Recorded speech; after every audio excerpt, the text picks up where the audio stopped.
So I think we're live. Brother Yes. Serian, bro, I definitely like your outfit. I gotta give Oh it to yeah. you. Yes, yes. You are definitely on top of things. Utenga guy from Washington, his wardrobe is like that.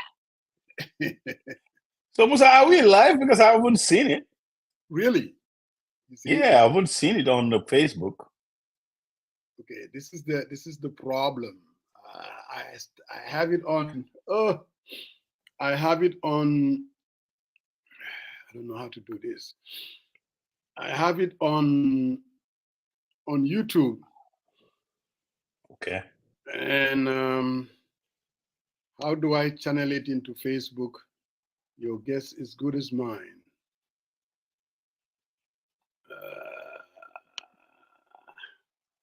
Go on my look. Wait, hold Your on. page? Yeah, and see whether it's there, and then we can. Okay, it says Matter platform. Okay. Mm. Yeah, even on your Facebook, it says conversation with OIC and branding. It says YouTube 9 minutes ago, but I didn't see anything. Mm. Bus needs to come and help me out here. I Who? told you, Bus.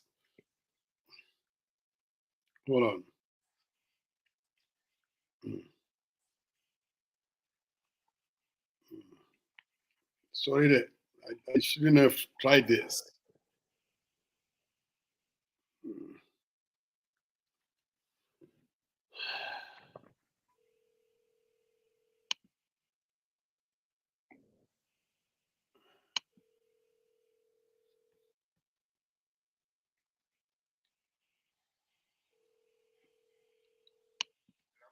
Bus.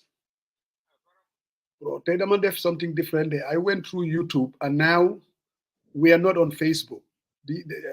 And I'm trying to go back, but you remember my. Oh, okay. Let me see. Let me see. Let me see. Let me see. Let me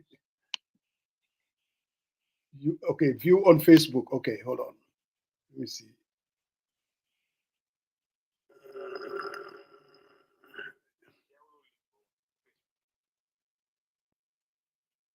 Okay, go look whether we're on Facebook.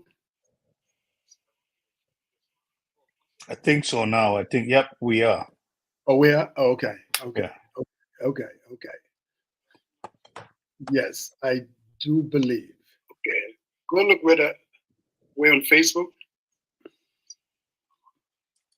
I think so now. I think, yep, we are. Oh, we are. Oh, okay. Okay. Okay. Okay. Okay. Hold on. Yes, I do believe. Okay, go look whether we're on Facebook. Oh, it's repeating itself. I think so now. I think, yep, we are. Oh, we are. Okay. Okay. Okay. Okay. Okay. Hold on. Yes, I do believe. Okay, go look whether we're on Facebook. Oh.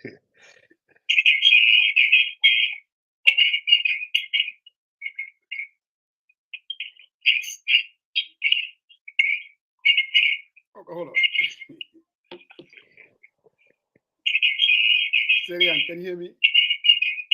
I can hear you, but there's echoing in the background. I don't know what's up. Can you hear me? I can hear you. Okay. Are we on Facebook? We are on Facebook, and I saw Tukulosi's comment as well. So Okay. Okay. Okay. Then we're it looks like we're in business. 24 people joining you right now, live and direct, Fadamos. okay. You're the best. And Mr. Nfally is already on. Let me add him on. Mr. Fadera, good afternoon from my end here in Atlanta. It's been a while, my brother. Hello, good evening from Gambia, Mr. Jang Yes. and Mr. Morong. Thanks for having me. I'm glad to be here. Long time indeed. How are you? I'm doing really well. I'm doing really well. I mean, Seriang, I mean, Infali used to help us schedule some of these interviews. I mean, and this was like Yes. a couple of years ago. Yeah. He worked on the one we had with Mambure and Boa Sedi. He's been very Yes. helpful, no doubt. Oh, good. Thank you. And I think we have to start going through him again. He is what I would call the nexus between us, the diaspora, and things that are happening in the Gambia. It's good to see you, sir. You look well. Good to see you too. Thank you very much. I think it's fair to say that I am recovering now. If you had seen me a couple of days ago, Right. I looked like a shadow of my former self. you know, Definitely. The summit preparations and things related to it had a big toll on me, to be honest. I can imagine. But thank God, definitely we are recouping. Alhamdulillah, definitely. Mhm. Congratulations, Fadli, and thank you for joining us today. So, Mr. Maron, thank you very much. Thank you, much appreciated. I'm glad to be here. okay, great. We're joined by our elders in the on this platform. I am not going to miss it for the world. Up somebody. You. Uncle Coach, how are you? Brother, how are you? I'm good too, Alhamdulillah. Also, maybe it's a good time to say happy anniversary to all of you. I realize that this is your your anniversary commemoration. I don't know how many years? A decade, 10 years. 10 years ago. Whoa, wow. Started this. Yeah, I think it's safe to say it's an institution now, Yes, it is. much more than a platform, definitely. Without a doubt. He's our Yeah. historian. He called me this morning and all he said, I'm going to be telling I'm 10 years. Wow.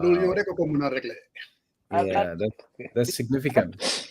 The irony of it too is 8 years ago today was when banker Alaji Baro Charonjai Papa Fall were also sentenced in Minnesota. And the reason why I brought that up is the reason why Musa and I are here and Syrian, of course, joining us was because of that case. Because he used to be by banker.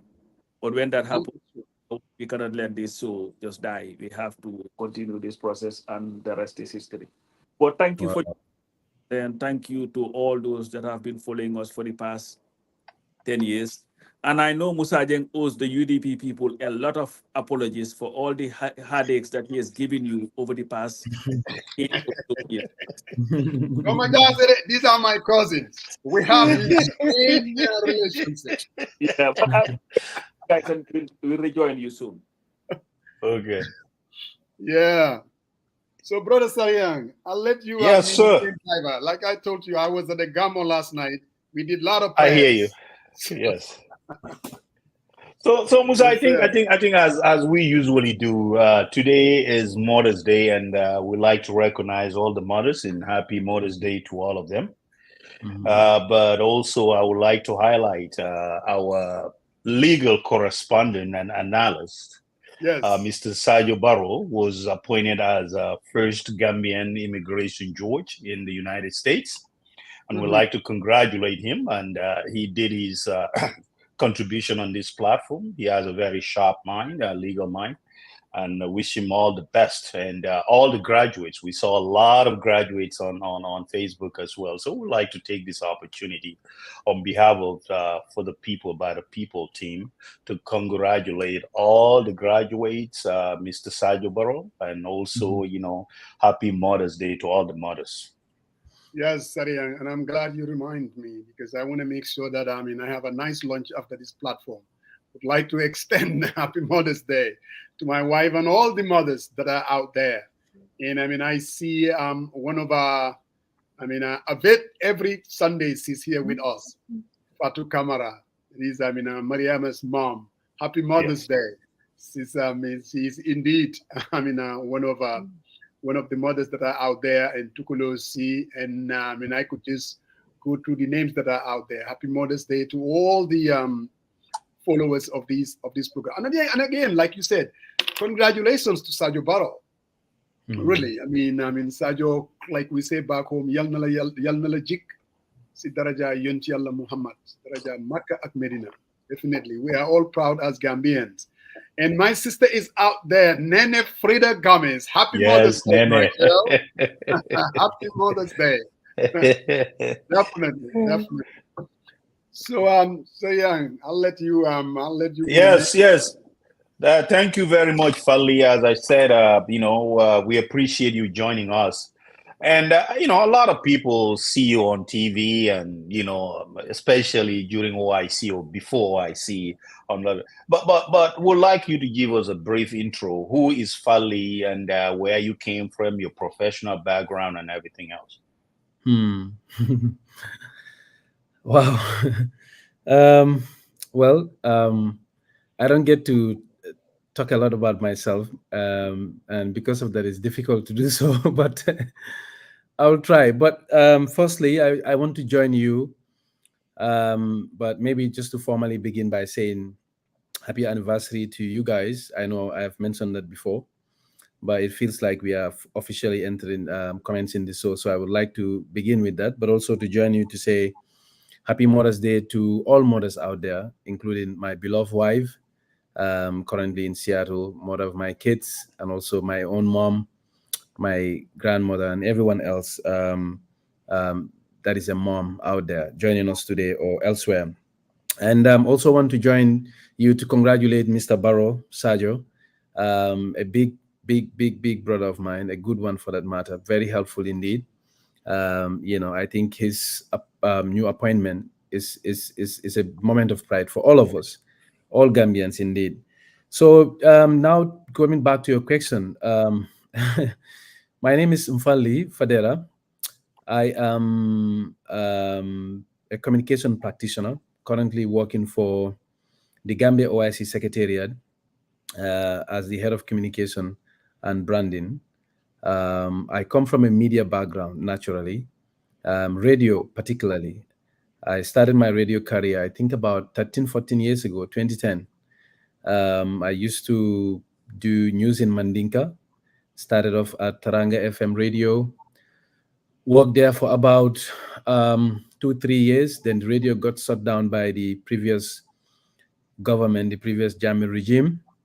Apparently for the show becoming too popular and radio also going into uncharted territories, because this was at a time when divergent views were not popular. So Jammeh shut down a radio station, and then I moved from Taranga FM. I went to Star FM. I worked at Star FM for about 2, 3 years, and then I decided to go into freelance broadcasting. I think it is safe to say I am one of the first Gambian podcasters online.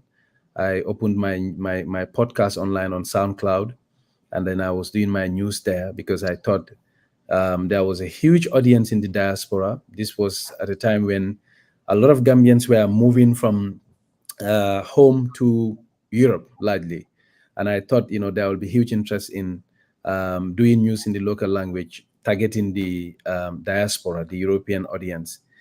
And then this was coming on SoundCloud up to a certain point. Then I also started doing it on Facebook Live video. But still on my career trajectory I also work for the University of the Gambia. I worked for the UTG for about 4 years as the Vice Chancellor's personal assistant. I serve Professor Ka, I serve Prof. Khalil, I serve Jenu Mane, and I think Dr. Ja or something like that. I think he's now a professor or something. And then around 2016, I got a scholarship to study in the UK, courtesy of the UK government, the Chevening Scholarship. And when I came back from studies, then I worked for the Office of the President as Senior Communication Officer before being seconded to the OIC, where I am currently serving. So this is who I am in terms of my professional background and my educational journey. I am a Nyominka from Jokadu. I was born and raised in Welingara. That's where I have been until the time that I went for studies and came back. So pretty much this is who I am, really. I don't know if I've left anything out, but largely this is my journey, my humble journey. Yes, indeed. Thank you, Mr. Fadera.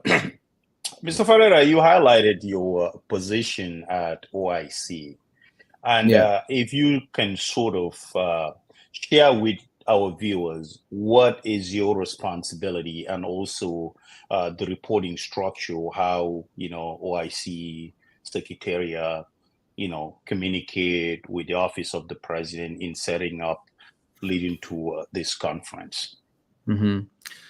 Thank you very much. Like I said, my current role, my official title is Head of Brand and Communication. So what I do here is provide leadership in all areas of branding, communication, media relations, our public affairs, and everything else in between. And I also, in my capacity as the head of brand and communication, I also serve as the spokesperson for the organization. But in relation to the summit, my role kind of tilted a bit to include all other matters that were connected to conferencing. Some in the area of logistics, some also in the area of generally making sure that what we need is in place, and also kind of coordinating between the different committees that we have and the secretariat.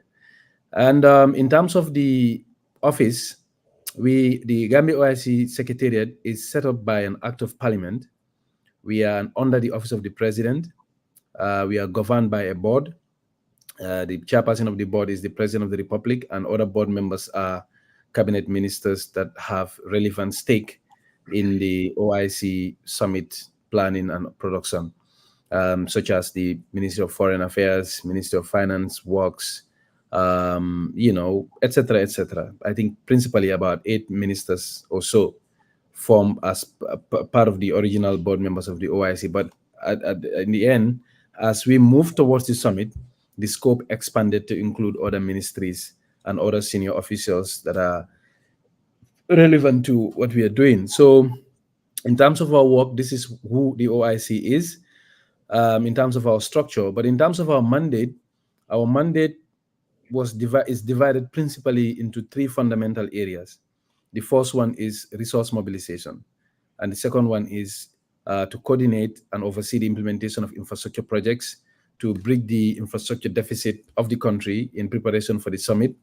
And the third mandate is to oversee the events planning of the summit itself. This is the softer component of our work, where we have to work with the different committees that we have to make sure whatever we need in terms of logistics, the administration, the administrative requirements, everything is in place. So basically, this is who we are. And if you look at the nature of our work, this is the format it took. In the beginning, when we were set up, our work was largely along the lines of resource mobilization and fundraising, going around the world, talking to friendly countries, reaching out to partner organizations, talking to them, having them believe in our vision and our projects. We mobilized those funds, and thankfully, we ended up making more than $350 million US for all the projects all the strategic projects that we identified for ourselves. And then we went into the infrastructure implementation. This is as it relates to the roadworks, the construction of the VVIP lounge at the airport, the water and electricity component for NAWIC, the construction of the conference center, etc. And then the summit planning bit, which has to do with the events planning. So principally, this is what the OIC is about. And in addition to the board, we have a secretariat, and the secretariat is headed by a chief executive officer, assisted by a deputy chief executive officer, and a team of managers, the senior management team. Then we have the rest of the staff. So all in all, we are about, I think, 16, 17. We have a very lean structure, but a very effective team nonetheless. All right, Mr. Nfally, thank you. The audience, they wanted to know, and in particular, you mentioned about studying in UK, but what was your specialty as far as your academic qualification? I studied communication in the UK. Precisely, I went to the University of Westminster, and the name of my course was Communication Policy. That's what I did. And for my thesis, I looked at the role of social media in political mobilization, focusing on the 2016 elections, how political parties and politicians use social media to rally support, but also to mobilize the public. So yeah, basically that's, I think, yeah, that's it as far as my course was concerned. Yeah. Okay, thank you. You're welcome. Paramos. Mr. Fadera, again, welcome Yeah. to the 40 People, 40 People. The OIC. Yes. The OIC has become what I would call the lexicon within the Gambian community. For the past several years, we've always been talking about OIC. Yeah. Nahate, and everyone, they all have their own opinion about the OIC. Now we are looking at post-OIC. How would you define success? Mm-hmm. Thank you very much, Mr. Jeng. I kind of struggled to hear you. The Really? yes, the Can you line hear was me? not very clear from my end. I don't know if you guys can hear me, but if I understand your question well, you Yeah, said in relation to post OIC summit, how does success look like to us? Is that correct? exactly. Yes. Can people hear me though? Yes. Sorry, can you hear me? Yeah, no, we we can. You are in and out. I think probably you Oh, need to okay. kind of be close to the computer or something. Yes. But yeah, we're good. Yeah. Mhm. So I think to answer your question, I think it's a very important question to begin with. To answer your question, what success looks like to us is Gambia carrying out its mandate and its obligation and its obligations as far as being the host country for the summit. What I usually tell people, in order to measure success, you must have key performance indicators. You must have yardsticks. You must have expectations.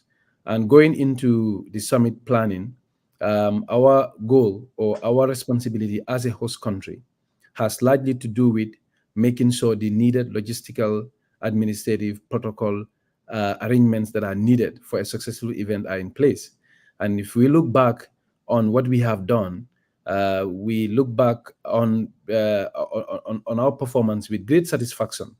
When you look at these key areas that I have highlighted, we made sure that the guests came and they had a very befitting and a very nice reception and time here in the Gambia. If you look at the things that we were obliged to do as host country, is to make sure we take care of the accommodation for the guests that we were expecting, is to make sure the airport reception is as smooth as possible, is to make sure the guests are transported from the airport to the hotel, from the hotel to the conference center and back to their residencies, is to make sure that the guests are well fed, is to make sure we provide a conference facility that will be there to facilitate the work of the conference goers. And if you look at all these areas, alhamdulillah, we did a great job. I think we've in fact exceeded the expectations of the organizers. We had all the areas taken care of, all these important factors that I mentioned. So for us, as far as we are concerned as a secretariat, as far as we are concerned as an organizing committee, as a government, it was indeed a huge success. And this was the same sentiment expressed by the organizers and the guests that we anticipate that we had here in the country. So in every respect, alhamdulillah, definitely there are areas of improvement and things that we can learn from, but nonetheless, generally we are very much happy with the way things went, much to the commendation of everybody that was involved. Yeah, Mr.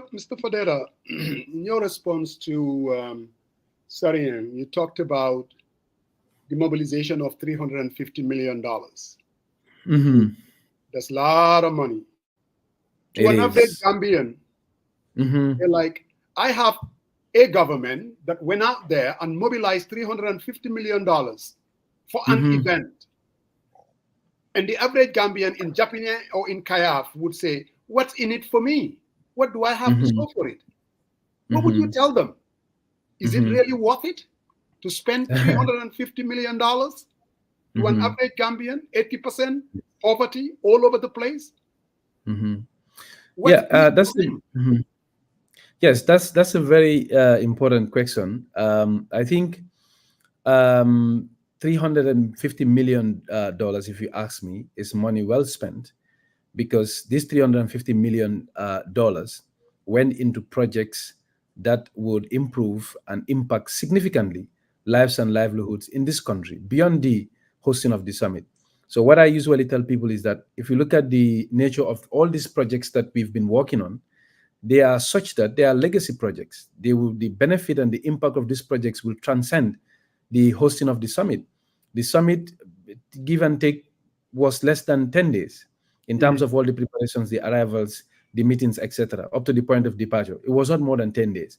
But going into the drawing board, putting these projects together, our focus was that these projects will be meaningless, or this coming of the summit will be meaningless if it is not linked to the welfare and the well-being of the people of this country. And if you look at these projects that we are talking about, they have started impacting and benefiting Gambians in significant ways. Let's take, for example, the Battle Hardin Highway. I don't know when was the last time you came here, but the Battle Hardin Highway is one of the single biggest important projects that we have in our lifetime in this country. The road has been expanded from a single carriage double lane highway to a 6-lane highway. Now, moving from point A to point B in the greater Banjul area, especially those that live around Brusubi, Senegambia, Fadera, and is very, very quick and fast.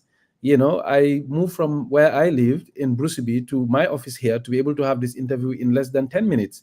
So you can see that, we are feeling the impact already. That is number one. Number two, look at the conference center, the Sadara Karabajora International Conference Center. Right now, it is moving to position the Gambia as one of the leading conference destinations in the sub-region. Most international organizations, be it the African Union, be it the UN, they are now turning to Gambia for their annual meetings. And, we had the Africa Central Bank governors annual meetings also held here. We had the first ever Africa Muslim World League Ulama conference in Africa held in the Gambia. So you can see that the projects are beginning to pay dividend. Our office is also managing the Sadara Karabajora International Conference Center, and just last year, what we made in terms of revenue is more than $100 million. So you can see that it is going to be better. It is going to continue to impact lives and livelihood. And also, as part of the projects that we have, as part of this $350 million, we've managed to raise up to $32 million for NAWIC to invest into the energy generation and distribution capacity of the company. So, and then you look at the other aspect of the work that we are going to do, the impact of the VVIP Lounge project as well. So all of these things are strategic projects that were designed to benefit Gambians long after the summit is gone. None of these projects are summit-centric. They are all designed to make sure that their impact is here for the long term, in a way that it will benefit Gambians long after the summit is gone. And we are beginning to see these things impact in real life. So what I usually tell people is that the hosting of the summit itself is not the end. It's just the beginning. It's not an end in and of itself. It's just the beginning of what is possible. That is why I tell people, if you want to look at the impact of the OIC and the benefit attached to it, just by looking at the summit itself, you are going to miss the point. That's going to be quite limiting and myopic, in the sense that the benefit there would be here long after the summit is gone. We are talking about a minimum lifespan of 25 to 30 years for the Battle Hardin Highway project. And if you look at other projects also, they will be here to benefit this country. That is number one in the area of the infrastructure benefit of the summit coming to the country. Now, let's look at the geopolitical significance of the summit coming to Gambia, what it will do for the country. Gambia is a small country, and small countries, usually, they have to work twice harder to be able to make their mark on the international stage. But here we are as a country, small as we may be, we have a unique opportunity to become a significant player in terms of the geopolitics and world politics. In fact, by virtue of us hosting the summit, Gambia had the world's attention, literally. We were in the news all over the world, all around the cable news. We were on Al Jazeera and other media houses. That in and of itself, it's good opportunity for the Gambia to sign and showcase itself. I also like to tell people all the 2,500 to 3,000 delegates that came and attended the summit. Each one of those people would go back with their own unique stories about the Gambia, their experiences that they had here. And I'm sure all the guests had a good time here because that is what they told us in our private conversations with them. In fact, most of them confessed that had they known what they had seen, they were even going to increase maybe perhaps their level of representation to the country. So you can see that all these people will end up becoming ambassadors for the country, which is also another good opportunity. Gambia will also host the OIC for the next 3 years. That will also give us a unique opportunity to strengthen our position on the world stage globally, because whatever happens in the Muslim Ummah, in the Islamic world, in the OIC, the whole world and the organization will look to Gambia for leadership. Gambia would also have the opportunity to influence a lot of decision making as far as the OIC is concerned. And what this means in real time is that most OIC meetings, whether it is the Council of Foreign Ministers meetings, whether it is OIC exhibitions, whether it is OIC extraordinary summits, etc., all these things, Gambia will have a sort of a force refusal kind of to be able to, attract the Ummah, and also will be in the driving force, making sure that, whatever agenda the Ummah is part of, the Gambia's reputation, interest, and the interest of the African bloc of the organization is protected. So it's huge in many respects. And I think we cannot also quantify it in monetary terms, the impact that the coming of the summit will have for us now and in the future. Thank you very much, Mr. Fadera. Sarian. So, Mr. Fadera, thank you very much. And I will continue on that line of questioning. As Musa said, I think the key areas that you highlighted is more in the urban area. So now, if we are talking about, priority, what were the key priority deliverables for the OIC summit? No, in terms of I think the benefits that I highlighted are benefits that will benefit all and sundry, regardless of where you are in the country. The value proposition that the Gambia will have as by virtue of our chairmanship and our leadership of the OIC would benefit all of us, more importantly. But even if you look at these infrastructure projects, to be honest, they are largely based around the Greater Banjul area. But then I think the ripple effects would impact everybody, whether you are in the Greater Banjul area or not. For example, what we have been able to do, or what we have been able to do for NAWEC, raising $32 million for them, or the revenue that we would continue to generate by virtue of our position as a conference destination, all of these things will be plowed back into Gambians, regardless of where they live, and giving NAWEC resources to be able to improve their energy generation and distribution capacity would also impact everybody. So in my view, whether or not you are in the Greater Banjul area, it just happened that Greater Banjul area happened to be the summit impact zone.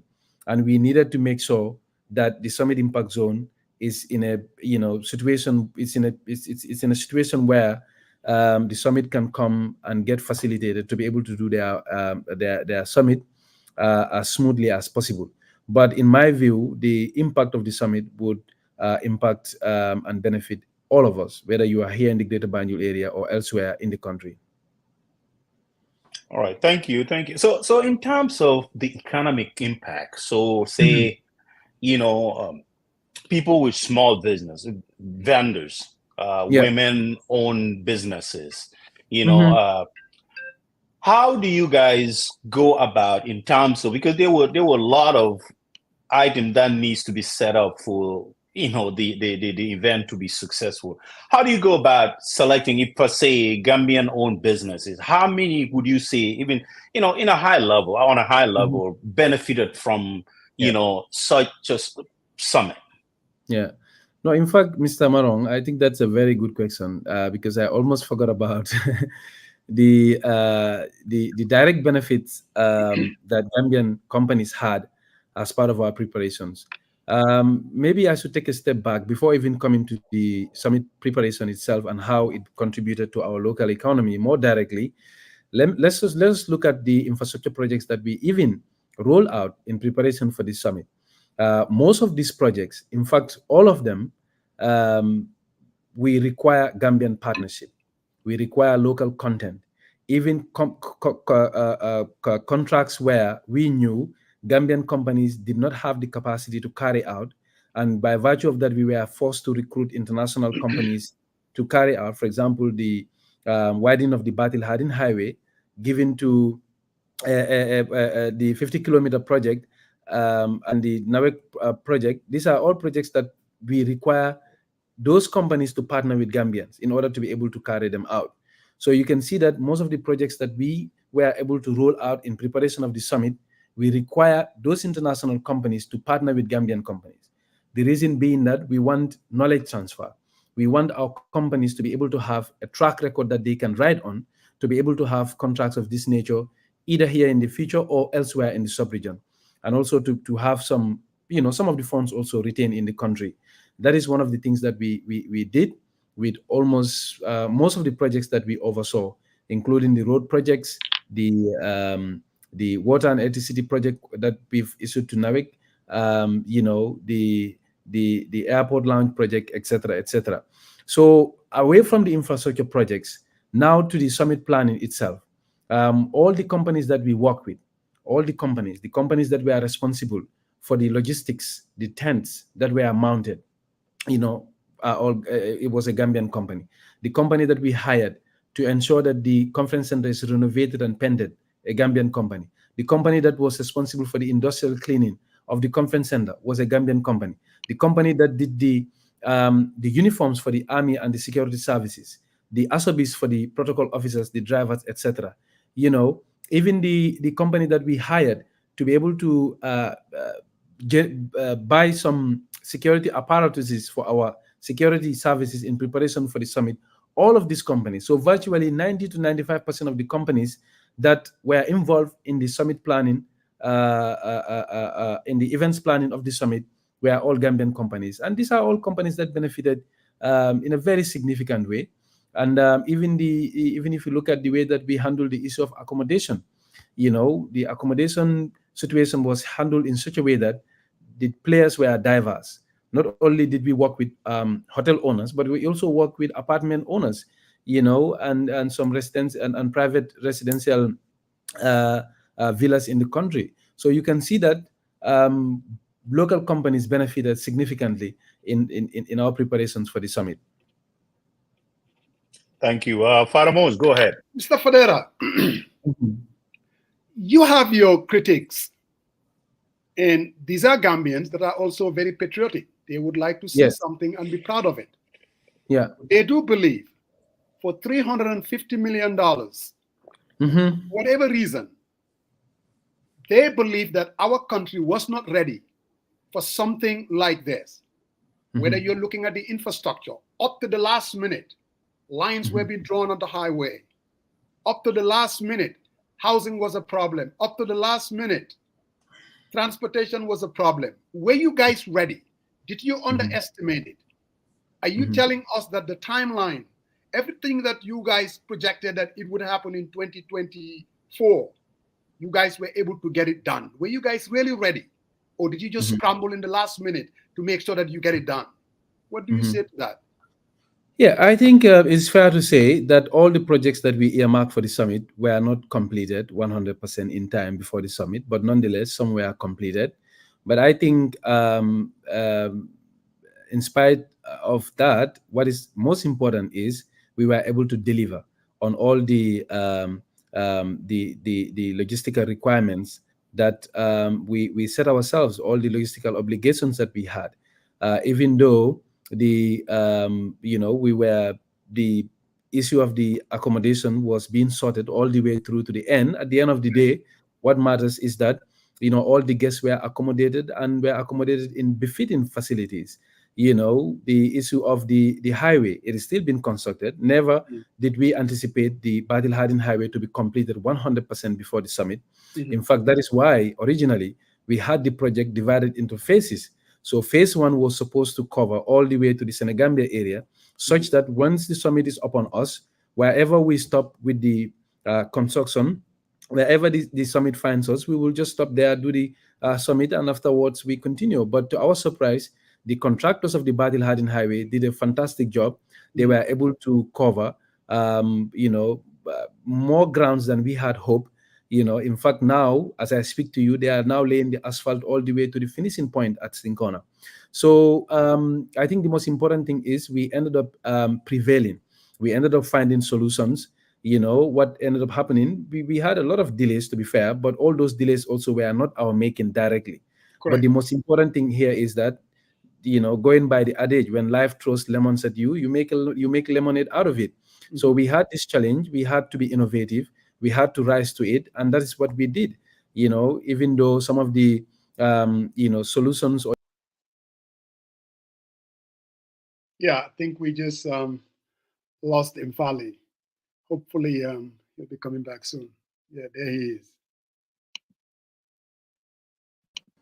Hello, can you hear me? Sorry, I mistakenly ejected myself. I'm thinking for the $350 million, your internet should be up and running, my brother. No, it's not the internet. I think it's the way that I'm gesturing my hands. I mistakenly pressed the okay. Leave Studio, yes. Okay. Studio button, yeah. So our internet is doing absolutely all right. It's fine. I hear you. Yes. So, but just to also on that point, just to clarify, the $350 million that I referenced is the money that we raise in relation to the infrastructure projects. It is not the money that we spent on the events planning. Okay. The events planning was not up to $350 million US dollars. Okay. It was just $500 million, and that went into all the logistics and all the administrative requirements that we needed to put in place, such as vehicles, the accommodation, the feeding, and all other things that we needed at the time. Yeah, Mr. Freda, Mr. Freda.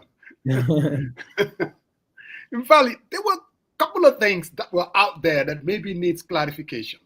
Yes. One has to do with these, the number of cars that were actually purchased. Most Gambians, they're like, even myself included, trying to put my arms around it. I understand that when some quarter says 100 cars, some said, I think the Minister of Information clarified and said it was 87 cars.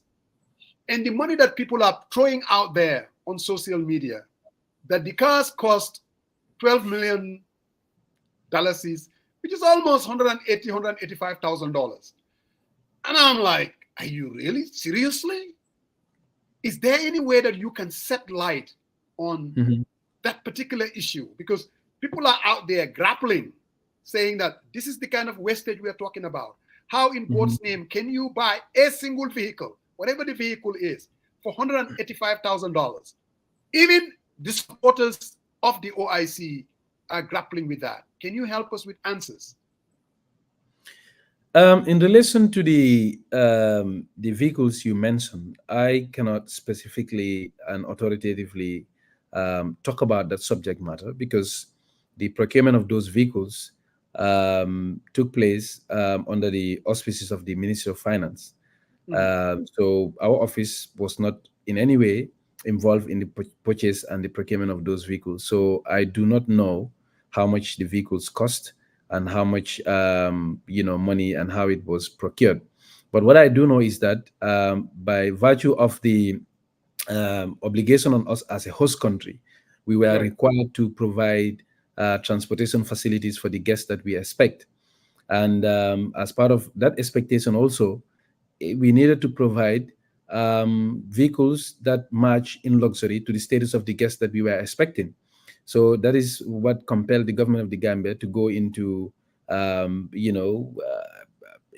variety of, to consider a variety of solutions to make sure we meet that requirement. So that is why, some vehicles were purchased, some were given to us by a friendly country, and then the rest also we rented them.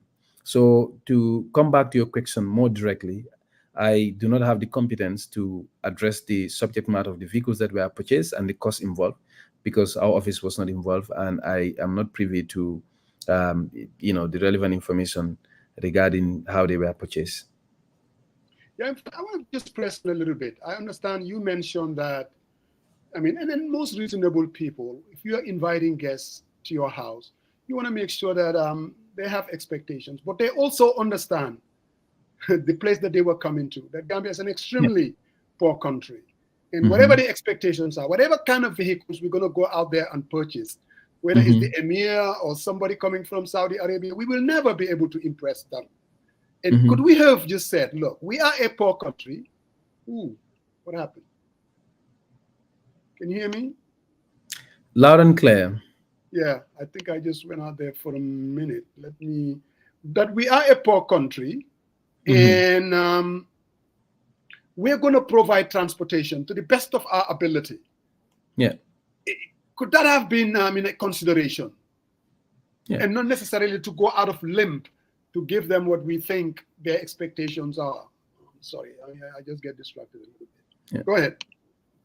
Yes, I think, that's a fair point. And I'm sure you're also probably aware that there are more expensive vehicles than the vehicles that we are talking about out there.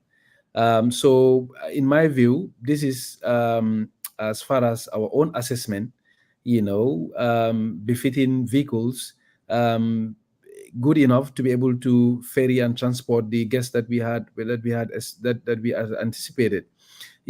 Gambia, even for us at the level of the secretariat, we are aware of our own limitations. We know what we are capable of as a country, and we are also very much conscious of that. And we know all too well that we needed not to stress ourselves beyond our capacity and our capability. So I can assure you that to a very large extent, we had that consideration in mind, that there is nothing that we can do that will impress these people beyond what they are already used to. So we just have to act within our own means. But with acting within our own means also means making sure that our obligation as a host country, we live up to it. When Gambia decided to accept to host the OIC summit, we knew all too well that there were certain expectations that were expected of us, reasonable expectations. And that includes providing befitting transportation facilities for the people that we expect. So in my view, I'm not really sure about the amount of money that went into the vehicles that we are talking about, but I know that the vehicles were of good standard, and that they were good enough to be able to. So would you say you don't know how much money that was spent, and that's fair enough, really. Yes. Sorry about that. But if, let's say, for instance, $12 million on average was spent on those cars, $185,000.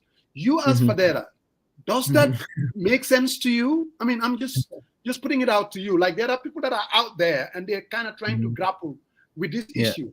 Now, you hearing it for the first time, seeing it on, do you think that makes sense to spend $180,000 on a vehicle? Mr. Jeng, with all due respect, what I think in my personal capacity does not matter, to be honest. But it does. You're a citizen. I am here speaking for and on behalf of the Gambia OIC Secretariat. And if you ask me, I try to answer that. That what we needed, what we required as the organizers, was to make sure we had befitting transportation facilities for the guests that we had. And if you ask me, without speculating on the price and the money involved, if you ask me, the vehicles that we had indeed were of befitting status to ferry the people that we had, the guests that we had. And it did just that. The guests were very much pleased with the level of logistics and the administrative arrangements we had put in place to facilitate their stay and the meetings here at the conference center. Fair enough, Mr. Fadera. Thank you very much. So, yeah. Thank you, Mr. Fadera. Mr. Fadera, I still have to press on the on the 350 million, because I guess a lot of the viewers are still saying, okay, if we're talking about carton to coiner, we talk about the infrastructure development, and you kind of highlighted the contracts that are being awarded to the local owned businesses. We appreciate that, and also differentiating, what was raised for, the build up, and also to sponsor the conference as well. But Mr. Fadera, we always talk about what is in for me, and some people goes as far as making comparison between when Senegal hosted the OIC and Gambia, the benefit, and yes, these are long-term projects, but folks say, people in your own area, in Yomi, I mean, because during this time we had a major challenge is people crossing the ferry and stuff like that. It would be nice.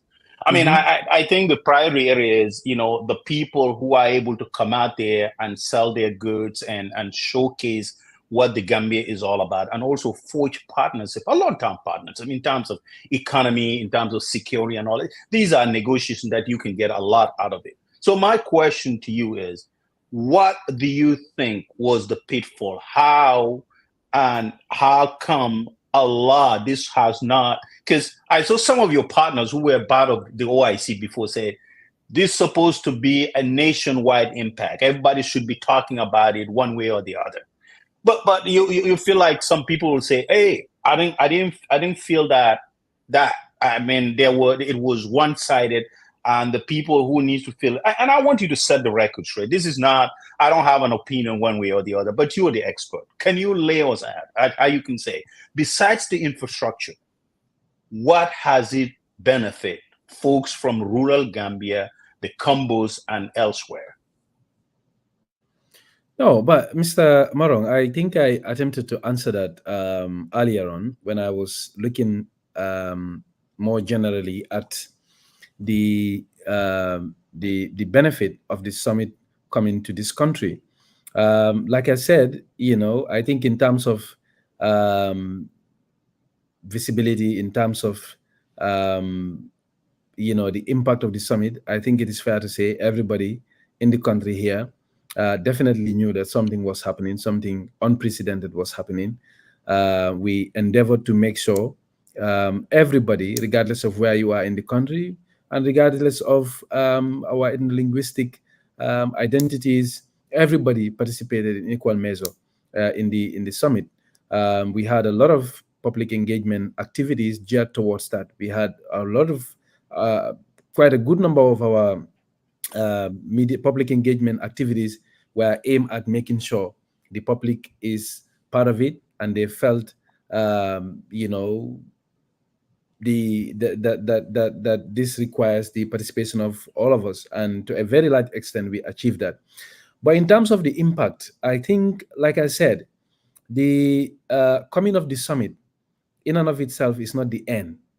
I know a lot went into the preparations, and in the run-up to the event, a lot of people had anticipated a lot of things. Even in Senegal, the impact of the OIC hosting in Senegal did not just stop with the summit. In fact, the summit was just the beginning. There is a reason why Senegal hired a floating boat as part of their summit logistics, because a lot of the hotels that they had planned for the summit were not completed. In fact, up to the time of the summit taking place in Senegal, most of the major roadworks were not completed. But people begin to appreciate and see the benefit of and the impact of the summit after the summit was concluded. And this is going to be the case for the Gambia. I mentioned it earlier on. The Badil Hardin Highway construction is ongoing. It is not completed 100%. Other road projects are also being implemented. And more broadly also, the Gambia OIC relationship is also just beginning. The conclusion of the summit is just the beginning of what is possible between Gambia and the OIC. I believe that very strongly, and I can see how it will impact us as a country and the people that are in the country as well.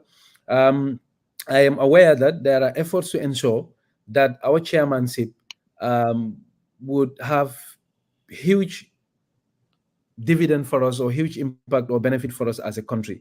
The government is looking at making sure the private sector, the CSO, the public sector, everybody is engaged in making sure we leverage the opportunity that we have, the once in a lifetime opportunity that we have to be at the helm of the OIC leadership.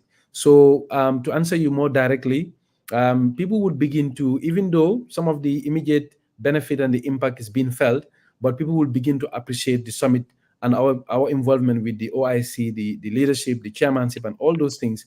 We will begin to appreciate it more as we move on in the next few months and years to come. Definitely, I'm very hopeful for the future. I'm very, very optimistic that Gambia will stand to benefit a lot, because I know that the OIC is a very proactive organization, and the OIC is also involved in quite a range of issues bordering on socioeconomic and human development all over the world. You know, the OIC is in the area of research, science, and technology. They are in the area of innovation. They are in the area of trade cooperation. You know, they are in the area of cultural promotion. They are into a lot of things that I can see Gambia benefiting from. And I think it is up to us as a country to make sure it is not a waste, it is not a missed opportunity. And for me, from where I am standing, from a personal point of view, I think, you know, all of us should come together, be it the diaspora, the civil society, the private sector, the government. We should all come together in the form of a national conference and have a conversation around how we can best leverage this once in a lifetime opportunities that we have. That is to be the chair in the helm of the OIC leadership. So I think the possibilities are huge, and this is just the beginning. Thank you, Mr. Fadera. Mr. Fadera, the other question I wanted to ask, and I respect your answer, saying you don't know, you can't talk much about the vehicles that were purchased. But I wanted to ask, though, what is the criteria for hosting such an event? And you mentioned something about we have to meet the expectations of the delegates that are coming in here. But at the same time, there was discussions that, you know, I believe Saudi government was supposed to give about 100 vehicles, and that didn't fall through. Now, as Musa said, Gambia is a very, very small country, and it's very, very poor. With that expectation and Gambia willing to host, I think when we think about this, who's supposed to actually sponsor these events? Does it come from the delegate or major donors, or how does all the logistics aspect come together? In terms of the sponsorship of the summit, to answer your question simply, the sponsorship of the summit is expected to come from the host country. It's not correct, or I think a lot of people assume just because we hosted it on behalf of the OIC doled us money. There was no money from the OIC for us to contribute to the logistical and the other arrangements that we had in place. The member countries also were under no obligation to give us money. So what happens is that once the Gambia was confirmed to be the host, what the OIC as an organization did and could do was to pass a resolution unanimously at the Makkah summit in 2019. I was there, where it encouraged member countries and OIC affiliated organizations to support Gambia in its bid to host a successful summit. So no country or no OIC affiliated organization or the OIC itself was under obligation to finance or sponsor any of our events planning. So the onus is on us as a host country to make sure we provide all those logistical and administrative requirements that we had. So that was why one of the mandates of our office was to go out there and raise resources. So we used the goodwill of the OIC, reach out to OIC member countries through bilateral means and OIC affiliated organizations, present our proposals to them, our vision, and hope that they would buy into it. So that is what happened in these cases. That is what happened with the resources that we were able to raise through bilateral means, but also through multilateral means, such as these international financial organizations that are affiliated with the OIC. So you mentioned that Saudi at some point promised to buy 100 vehicles for us. I'm not privy to that information, and I'm not saying it is wrong. But what I do also know is that a lot of countries also pledged to do a lot of things, but they did not materialize. So if you understand these things, and these pledges, most of these pledges came before COVID. And with the advent of COVID, a lot of things change in the world. And also there is donor fatigue. COVID was such that countries had to spend a lot of money to respond to it. After COVID-19, a whole lot of stuff's changed. Donor fatigue crept in, and now most of these Arab countries don't just dole out money like that. They have now, in the words of somebody else, they have now woken up. What they do, instead of giving grants and dole monies as charities, they give them as loans, bankable projects where they will have they will reap the dividend sometime in the future. So all of those things contributed, but more importantly, to answer your question more directly, Gambia, no other country was under any obligation or organization to support Gambia. It was up to us as a host country, because accepting to host the summit comes with those expectations that you will make sure that the guests that are coming will be facilitated in terms of whatever logistical and administrative needs that they may have to be able to participate in a seamless manner in the sessions of the summit. Thank you. Faramos, go ahead. Yeah, Mr. Fadera, again, we thank you immensely. We don't sound like you're welcome. Thanks for having me. I'm glad to be here. To only raise negativity, because there is no doubt that most of us as Gambians, we're all proud of what happened. No. These are vital questions. These are vital questions, and as officers, we are accountable to the people, and we encourage these kind of conversations, definitely, because what we realize is that largely the misinformation that we have out there, in most cases, do not come from positions of ill will. It's just out of people not knowing what the true picture of the matter is. But nonetheless, you also have people that are out there bent on deliberately misleading people. So we always welcome the opportunity to interface with the public through the media, to have these kind of conversations. So talking about that, the guy that had your job was Mr. Nyanjai. I'm not sure whether you were privy to some of the issues that he raised. I'm just trying to scroll down here. He called it. But anyway, let me just go back to it. Mr. Nyanjai, he had your job before, and this is what he said. He said the first critical deliverable before embarking on an infrastructure work was the enactment of a local content legislation. This law would have empowered indigenous contractors to partner with international firms. That was one of the key deliverables he said it was missing. The second deliverable, according to Njai, was to establish a sovereign wealth fund to manage the assets, meaning the hotel conference center, the lounge, and so forth. And he said the third deliverable was to partner with a big name hotel, the Radissons, the Marriott, the Hiltons. And this was the third deliverable, he said. The fourth deliverable, according to Jai, was the water treatment facility was also promised to serve hotels and residents from Sheraton to Cape Point, and a new borehole field in Sanyang.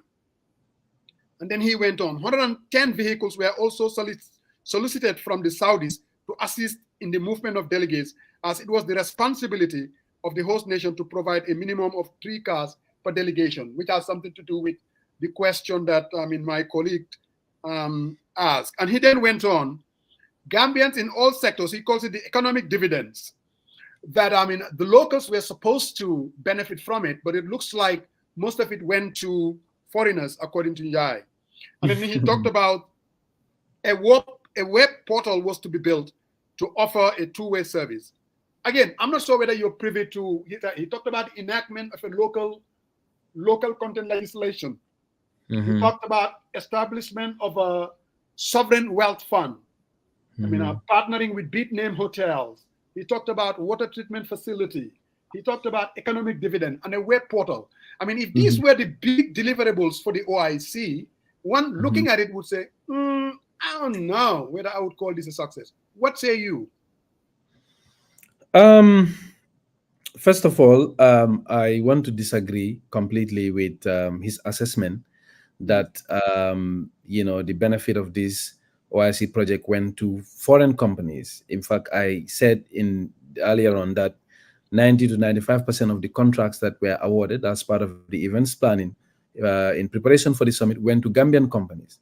So I don't know how and which of the I don't know what he meant when he said, if I get you right, that most of the benefit went to foreign companies. I would really welcome for him to clarify that and make that clear Okay. for the Just to be public. fair to him, this is what he said. Um, Just to be fair, yes, he said, yeah. Gambians on all sectors should have registered economic dividend in us hosting the summit. But sadly, some of these dividends went to foreign nationals who in turn subcontract to local expertise to execute the assigned task. He said foreign nationals were given, and then they subcontract Gambians instead of directly going to It's, Gambians. again, I think that is not correct. Mhm. But like I said, I would welcome a further clarification on what he meant by that, and also I would challenge him to also um, to mention specifically which foreign companies. In fact, he said some, which in my view is in reference to a significant number. And I am somebody who is intimately involved in the organizing and the planning of the summit. And I know the whole arrangement in relation to the contracting, in relation to the summit planning and the production itself. I can tell you here authoritatively that 90 to 95% of the contracts that were issued as part of our event planning went to Gambian companies. And in most cases, companies owned by young people. I mentioned some of the things that we dole out. These are all young companies that are owned by individuals. But more generally, I disagree with a lot of the things that he mentioned, and I Right. also would like to say some of the things that he mentioned we have already accomplished. The issue Mhm. of local content, we needed not to have a legislation in place for us to encourage international companies to work with our local companies. I mentioned that from the beginning that was exactly what we did. Most of the mega infrastructure projects that were awarded to international companies was given to companies that had Gambian companies as their local partners. That was a requirement. We required these companies to work with local companies as part of that local content that he referenced there. That is one issue. The issue of a sovereign wealth fund, we can debate that because these projects that we are talking about here, they are all financed separately. They are all financed individually. Their payment terms, their financing terms are all unique. They are unique and basically not the same.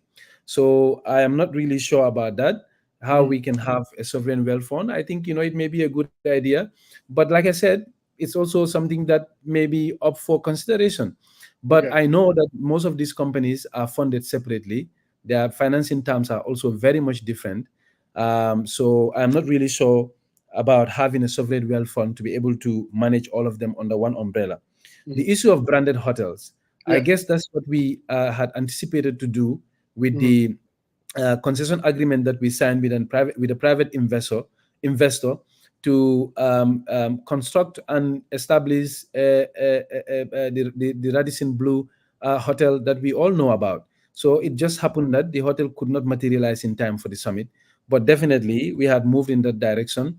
And to the best of my knowledge, that hotel project is still being implemented. There's a special purpose vehicle that has been set up purposely to oversee the construction of that hotel project. And to the best of my knowledge, construction work is still ongoing. So the issue of the water treatment plant, that is also something that we have accomplished. The $32 million that I talked about is uh, part of it is for Nawek water, another and the other part for the Nawek electricity. So if my memory serves me right, 10 million US dollars is for the water component, and the 12 million is for the electricity component. And one of the scope of work for the water electricity component of the Nawek project includes the construction of a new water treatment plant. It includes the replacement of NAWEC's distribution network, the pipe networks that distribute water across the Greater Banjul area and elsewhere. So that we have definitely accomplished. And then the issue of the what is the other thing? The web portal. The web portal, yeah. The web portal is exactly what we have done. We managed to build a website, a purpose-built website for the summit, and Right. the website was serving two purposes: general information purposes, but also delegates management. All the delegates that came to the summit were required to register online, and all of them registered online, including the president. They all registered online. So we have that portal in place, and we have that data also with us. And we were able to manage the accreditation and the registration process all by ourselves here at the level of the secretariat. So going by his own yardstick, definitely we have accomplished most of these things that we have set out for ourselves, and even more. You know, we were able to do more than some of these things that were that he mentioned, that you referenced in your question. So that is why I said, you know, when we look back on our performance, when we look back on what we have done in terms of the logistics, in terms of the administrative requirements, definitely we have done a great job, much to the satisfaction and delight of our organizers, but also the guests that we had anticipated. So, Mr. Fadera, yes, suma mbokki fana yi ñu ne fu mu ne gannaaw lamb gi jeex na. Ne gay everything is over now. So what is the what do we do with the OIC and the secretariat? How do you guys going to be able to pay salaries to the Faderas and the presidents and all the employees that you guys have? It's over now, or are you guys going to? What's going to happen to the secretariat? What's going to happen to the secretariat? I am not sure, to be honest. But I know, you know, the government would look into the fate of the organization. But what I do also know is that the opportunity to host the OIC for the next 3 years is a Herculean task.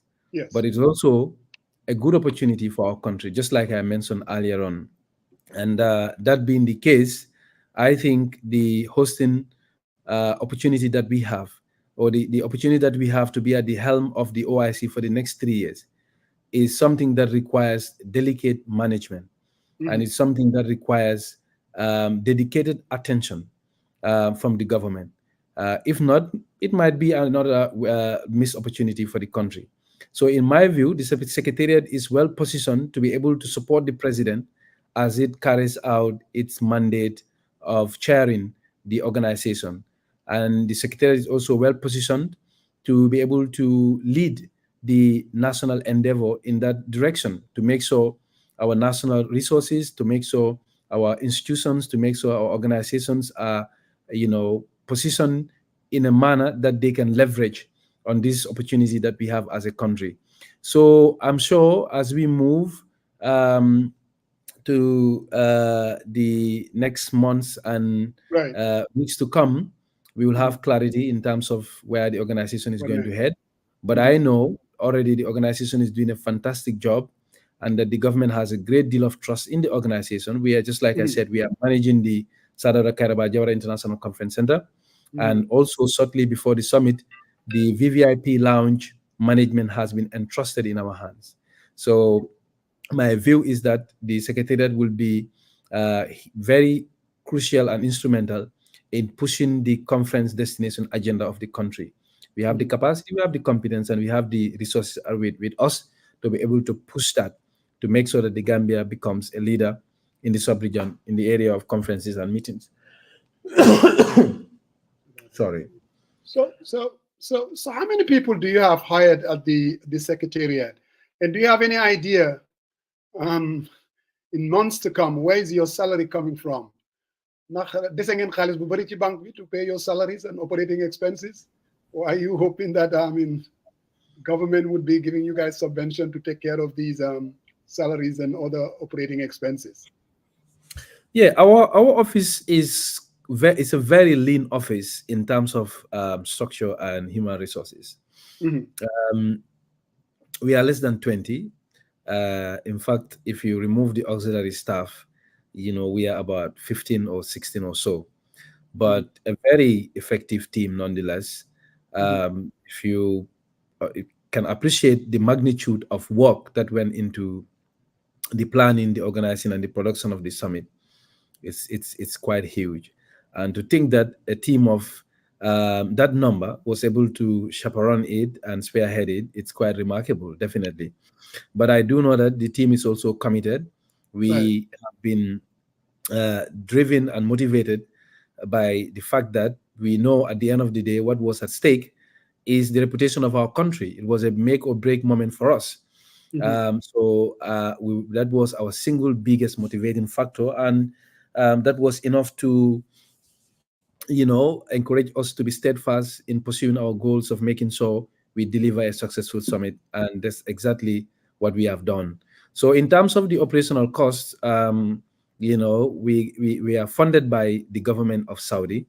They fund the affairs of the operations of the secretariat. Hopefully, once we are able to repurpose the secretariat Correct. and have a very clear mandate for it going forward, we will be able to figure out how we are going to maintain the operations of the summit. So, Probably so we'll have to go back to yeah, the yeah. Saudi again, or Sorry, maybe the government sorry, will have to. Sayan. Yes. So this was never discussed at the beginning that I mean, this is what's going to actually happen to the secretariat after the meeting itself. Are you guys going to start talking about it, or was it really in the cards as far as planning wise? Was it ever discussed that post OIC, this is what's going to happen to the secretariat? Just like I said, our mandate from the beginning was very clear. And if you look at our mandate, largely, you can safely say that it logically largely concludes with the conclusion of the summit, Of the because summit? it was Okay. resource mobilization, infrastructure implementation, and events plan. And even in terms of the infrastructure implementation, all the infrastructure projects that we were able to midwife, if we manage to put them on very strong footings, what we do is we hand them over to relevant government agencies to manage for sustainability.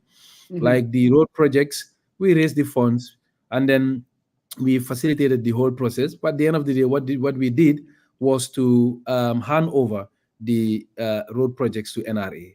Likewise, the water and electricity company, they are in the hands of NAWEC. Correct. Likewise, the VVIP land project, GCAA, Civil Aviation Authority. Correct. So that is what we've been able, that is what our mandate has been up to this point. So just like I said, going forward, the conversations are ongoing. And then right now, from the look of things, the much of the conversation is leaning towards supporting the president as it seeks to chair the OIC in the next 3 years. But more importantly, also is to help Gambia, because, like I said, the conference center is under our management, and we have done a tremendous job, to be honest, in the past 3-4 years. Thank you very much. 4 years. And hopefully we'll continue to manage it and continue to push for the Gambia to become a leader in terms of conferences, in terms of international gatherings and things of that sort. Because as you know, our tourism portfolio is not very diverse. It's just the sun, the sea, and the sun. So what we want to do is to diversify into other areas of tourism, and conferencing and exhibition and international meetings is very lucrative. Right now, like I said, most regional meetings are taking place here in the Gambia. The annual meetings of the African Union Human Rights Commission, for the past 2-3 years, they've all been taking place here at the conference center. The last time we had the Africa Central Bank governors, all of them. We had the first ever Africa Ulama conference also in the Gambia. So increasingly, we have seen, a rise in the number of international meetings that are taking place in the Gambia. And, our office is at the forefront of that. Hopefully, when given the opportunity, we'll continue to fight and push and make sure, the country continues to benefit from some of these these sectors. Thank you very much, Mr. Fadera. Yeah. Sorry. Mr. Ferreira, thank you. I like to follow up on your earlier answers to my question, particularly when Gambia decided to host the OIC, and obviously, I mean, there was objectives laid out and some of the logistics that needs to be met, and every other stuff to make this summit successful. So when it was decided that Gambia was gonna host the OIC, and obviously, from your explanation, obviously you guys knew there was resource constraint, and obviously there are challenges that obviously needs to be met. And I think my question is, what was the thinking when all these things you guys knew up front, and with all the challenges that our country has, what were the strategies or the plans in place to meet those challenges? Because it's the responsibility of the host country. I get that. But also, there's a lot of wealthy countries within OIC itself, right? So what was the thinking in terms of resource mobilization in order to meet, the expectation of these delegates when the summit is held?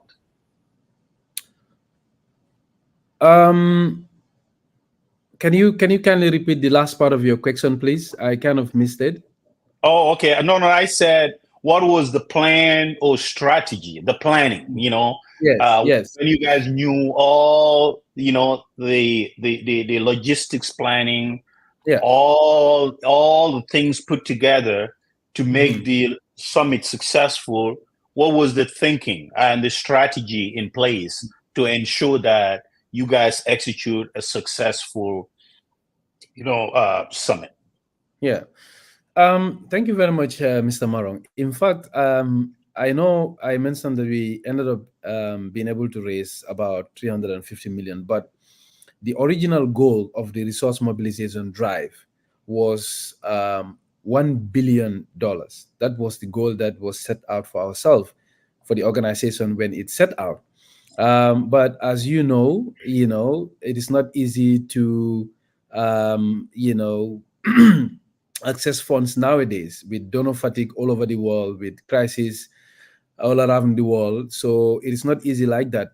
But we were able to settle with what we have, and then we ended up also becoming a little bit more realistic, knowing that of all the things that we would like to do, there are certain projects that are must-have projects that we must ensure that are in place to be able to facilitate a successful summit. And the whole idea of raising resources, the whole idea of going out there looking for resources and investing it into our infrastructure, was to bridge the infrastructure deficit that we have. Because you cannot invite people to come to your country for a conference of this magnitude, for a summit of this magnitude, world leaders from 27 countries all over the world, and not have, for example, a conference facility. You cannot invite these people to come and not have good roads. You cannot invite these people to come and you're still grappling with erratic supply of electricity, water, and energy.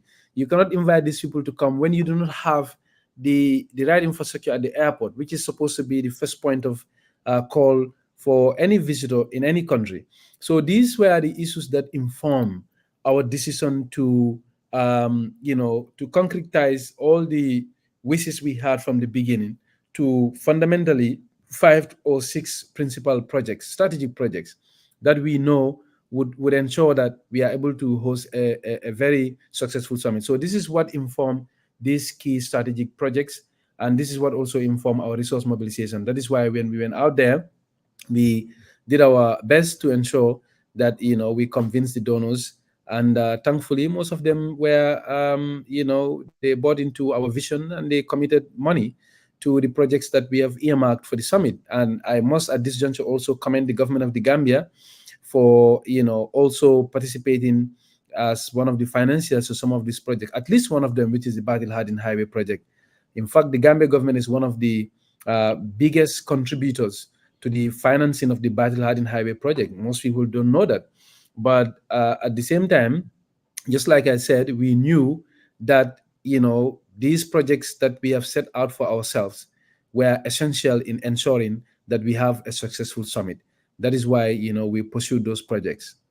I don't know if I have answered your question, Mr. Marong, whether you... Yeah, no, thank you. I'm gonna tag along. So, in your early statement to Musa's question, in regards to the script that he read from Nyanjai, and you said you were very involved in the planning, preparation from beginning to end.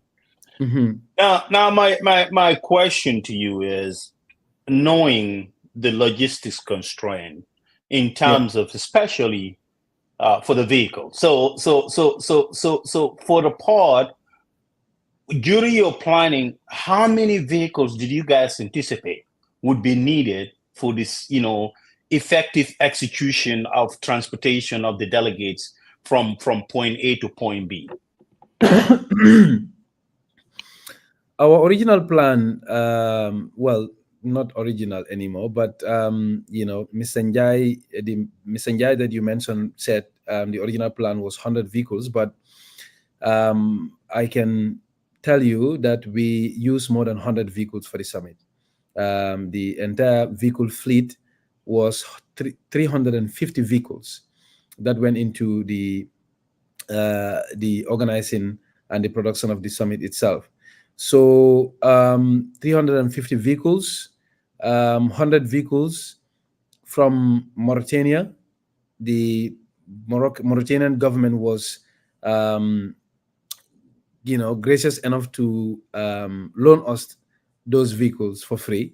And that as a secretariat, we rented another 100 vehicles. And then we had expected about 100 vehicles to be purchased from the government of the Gambia.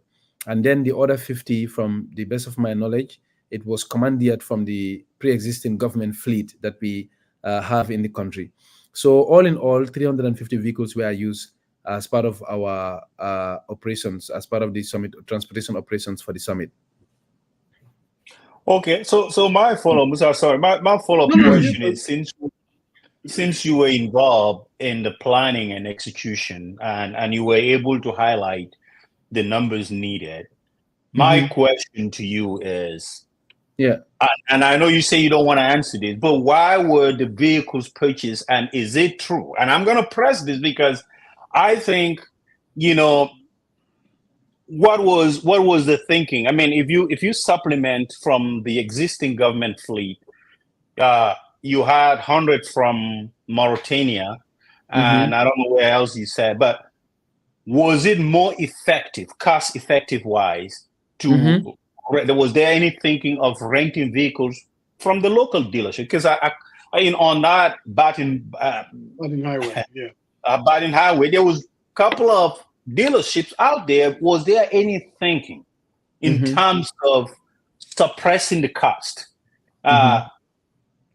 Forging some type of partnership to rent from the local dealers instead of purchasing 87 vehicles? Like I said, 350 vehicles were required for the entire operations, the transportation operations. So out of that 350 vehicles, originally, in fact, I think by our own estimates, it was supposed to be about 400 vehicles, and of different categories and standards, based on the status of the people that we were expecting. But like I said, the government thought it wise to buy at least 100 of that. Then the rest we got loaned, and the other one we rented. So the renting of the last start of the vehicles that we needed was a public tender. It was tendered in the newspaper. Gambian companies were encouraged to apply, and one of the companies that sorry. No, go ahead, Fali. Go ahead.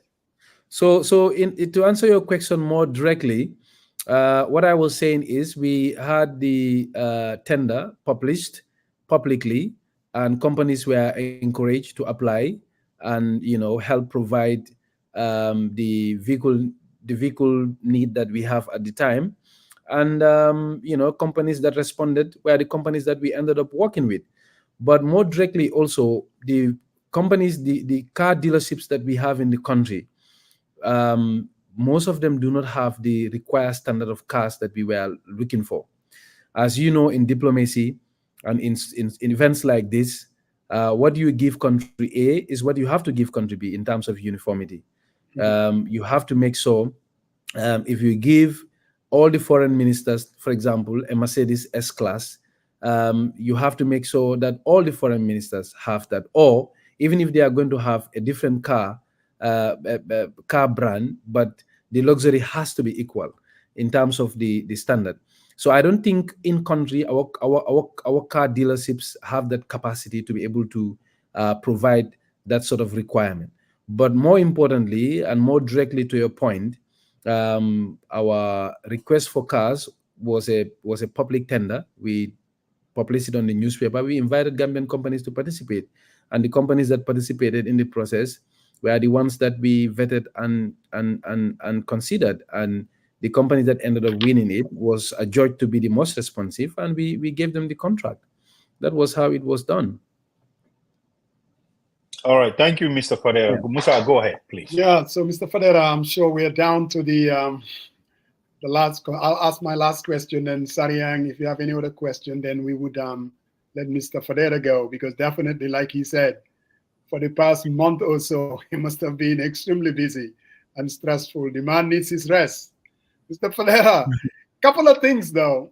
We saw that there were some drivers that were not very happy. They're like, one day, you know, and then maybe you can set light and clarify as far as the drivers are concerned. The other thing too, Mr. Fadera, you know our country. Whenever something like this happens, this big elephant in the room is always corruption is always in the minds of the people. Yeah, they believe when you have events like this, you can't eliminate that corruption. What do you say to, first of all, the drivers that are complaining about, their salaries? And like I said, I don't have any tangible reason to say that this thing is full of corruption, but just to address the issue, because I know it's in the minds of all of us. What do you say to that, Mr. Fadera?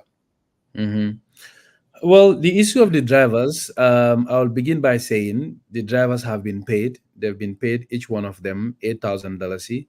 All the 350 drivers that were involved in the summit operations were all paid fully. I guess what led to the confusion, in my view, is that the drivers were a little bit impatient, because the engagement letter that we signed with them said 10 days. It was supposed to be a 10-day engagement. We did not even exhaust the 10 days, and they came asking for their money, number one. Number two, it was less than 48 hours after the conclusion of the summit that they came asking for their money. Whether or not they were going to be paid was never under contention. We were very clear. Even the engagement letter stipulated it quite clearly that they will be compensated. It could not, sorry. Sorry, we could not have engaged them in a fresh employment, because all the drivers involved were already under the employment of the government of the Gambia. These are all government drivers that were recruited from the system. So what we could do and have done was to compensate them in the form of an honorarium. That's what we indicated in the letter, engagement letter that we signed with them from the onset. So it was supposed to be a 10-day, but before the 10 days concluded, they came asking for their money. They were a little bit impatient, but nonetheless, we have paid them, all of them in full, 8,000, all the 350 drivers that are involved. On the issue of corruption, I think, I don't want to speculate. There is, what I do know is that the people that are involved, sorry, the people that are involved are people of you know, sorry. Sorry about that.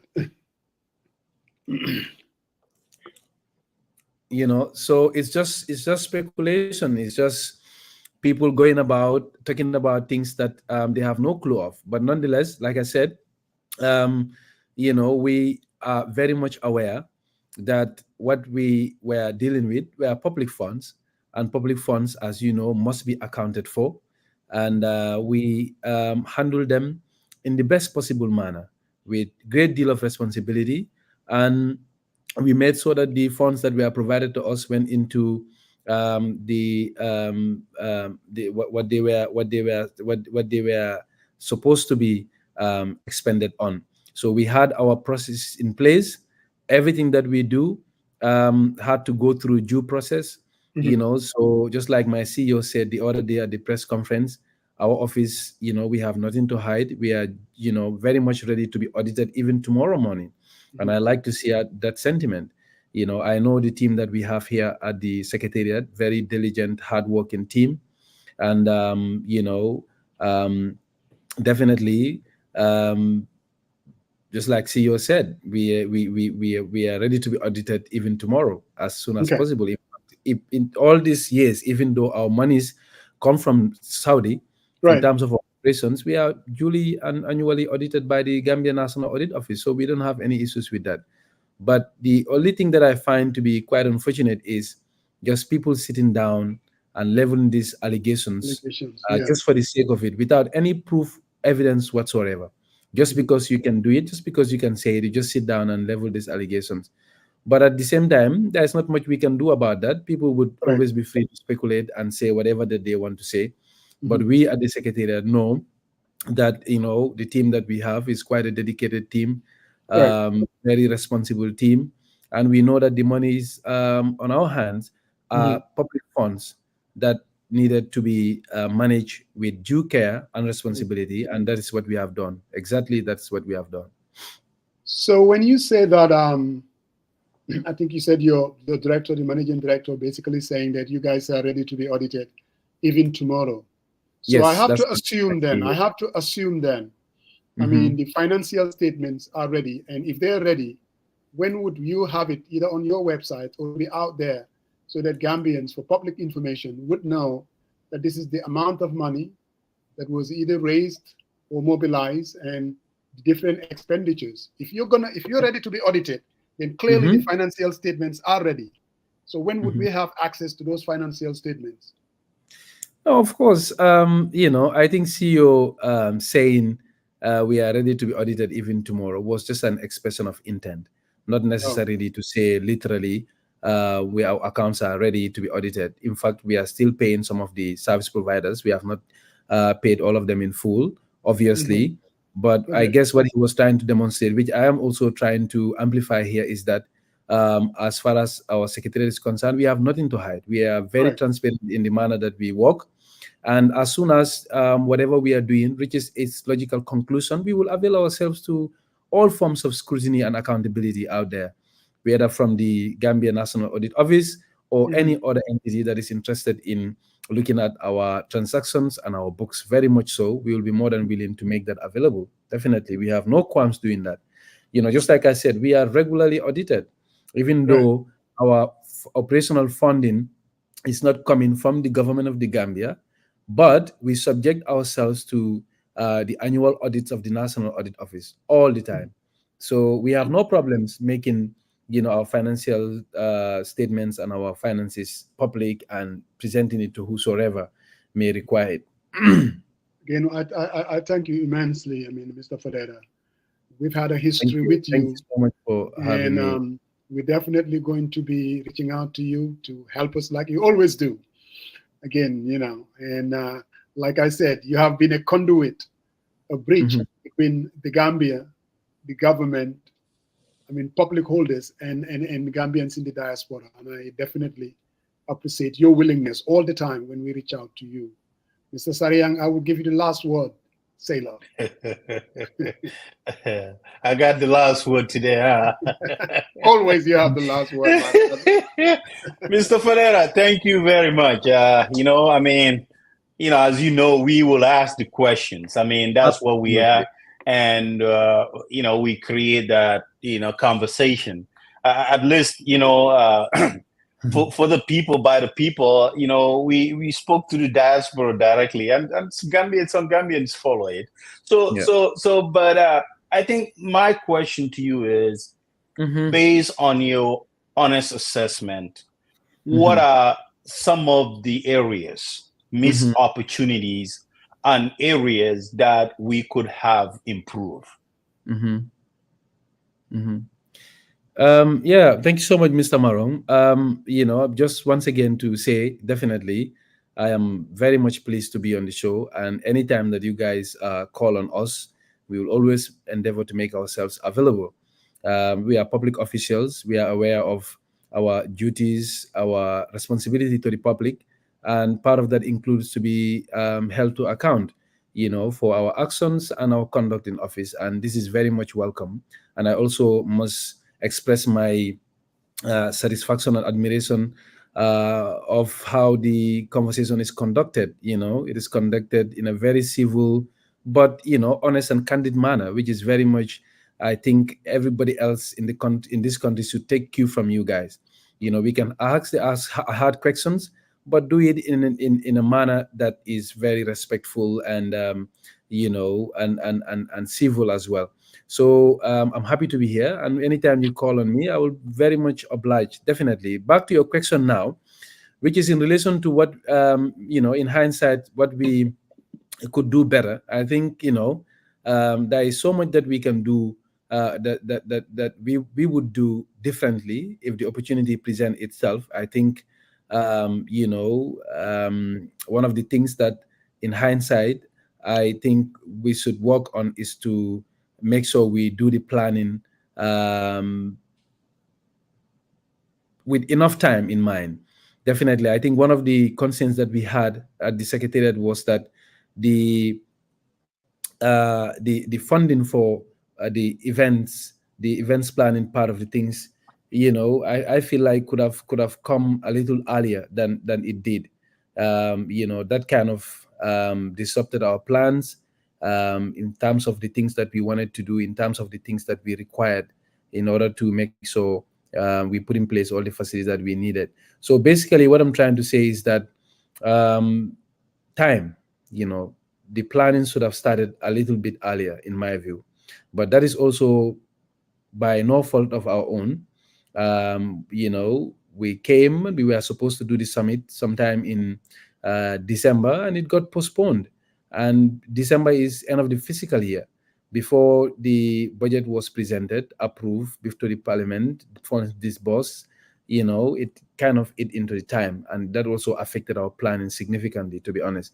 So I think in hindsight, planning ahead of time definitely is something that we would have done differently, in my view.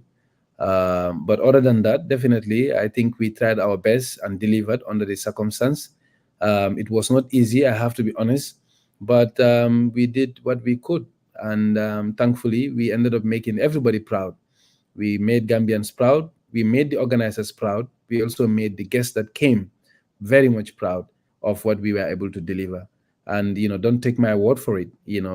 Just a few days ago, we received a letter from the Iranian government expressing their satisfaction and admiration for what we were able to do as a country. The ECOWAS Commission also expressed similar sentiments. And even in our private conversations with these delegates during the summit, most of them confessed that had they known what they saw, they would have really represented their country in a different manner. So for us, I think that is one of the biggest wins for us, in the sense that we were able to show these guests what Gambia as a country is capable of doing. And I am sure in the future, if we call again and invite these people to come to our country, definitely they will have no doubt in our capacity and our capability to deliver. Thank you, Mr. Fadera. I have to give my Baribunka pitch, for the people, by the people. So as you know, we sit here, we discuss issues, but we also have some folks, private businesses that give us advertisement, and we put on the platform. So, I think it will be important. I mean, because there's always this disconnect between people in the Gambia and folks in the diaspora. Right. And we have open door to partner. So if OIC felt the need to get that voice, to get that message out to diaspora and beyond, please contact my boss there, Musa Jeng, and we'll put some ads on the platform and get the word out there and share. And I think communication is key, and your area of expertise, branding, comes into play. But I just want to throw that out there for you to know. Oh, very important. Maybe we should have done this 3 years ago. Then we would get some of that I was exactly going to say the same thing. If we had this conversation a little while ago, definitely we endeavored to engage as quite diverse platforms as possible. We tried our best to engage all the platforms in the country, because our interest is to make sure we reach all and sundry, everybody, with our messages.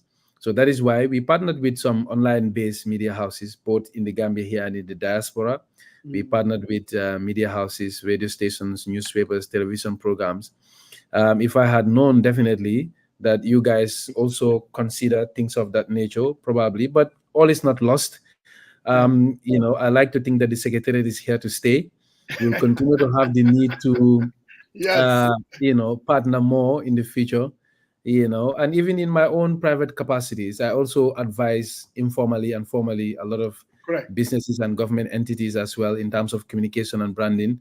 I will continue to advocate on your behalf, definitely. That's you guys are doing a fantastic job. I like that part. Yes. And so Sariang, let's get ready to spinning that the Secretariat is here to stay. You're not gonna get too article from us. I can tell you that. All right. I hear you, man. I hear you. Thank you, Fadera. Very appreciative. Thank you. Yeah. Thank you. Say hi to everybody. Sariang, I think this was it was a good one. Oh, it was. I mean, communication is key. Some of the areas that he highlighted, I think we are all clear. I mean, especially the highway, and it says government sponsored. Some people call it OIC, project. So, it's always good to kind of lay out things, in a broad perspective. So I think he did great. So we're gonna bring people to have their final say. I mean, post analysis. Again, Mr. Fadera, thank you very much. We're gonna run our ads, our sponsors, and hopefully in not too long in the future, we will get an ad from OIC that will be included on our platform. Thanks again, Mr. Fadera. Thank you. Thanks so much.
Gambiana. Welcome to Greenville Estate in the heart of Gunjur, just minutes away from the Gunjur Highway.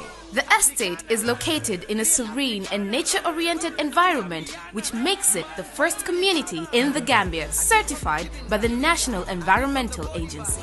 As part of our Going Green initiative, beautiful trees grace the landscape as you drive into the estate, and we are planting even more trees.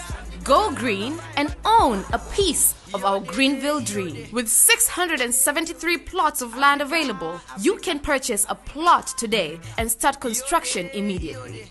Find your next home at the Greenville Estate, an affordable estate that suits any budget. While you have certainly heard about coronavirus, commonly called COVID, you might not know these important facts and ways to protect your family from the illness it can bring. COVID can be very contagious through air, touch, or sharing food. It has been studied at length, and we can share with you what we know so far. Who are we? We are New World International, a non-profit organization located in Washington State, and our mission is to educate people about coronavirus. The coronavirus can cause serious illness and, yes, even death if not treated right away. The symptoms are similar to the common flu: fever, cough, sore throat, and shortness of breath. Many people experience these symptoms and wait too long to seek medical attention. That can be a life-threatening mistake.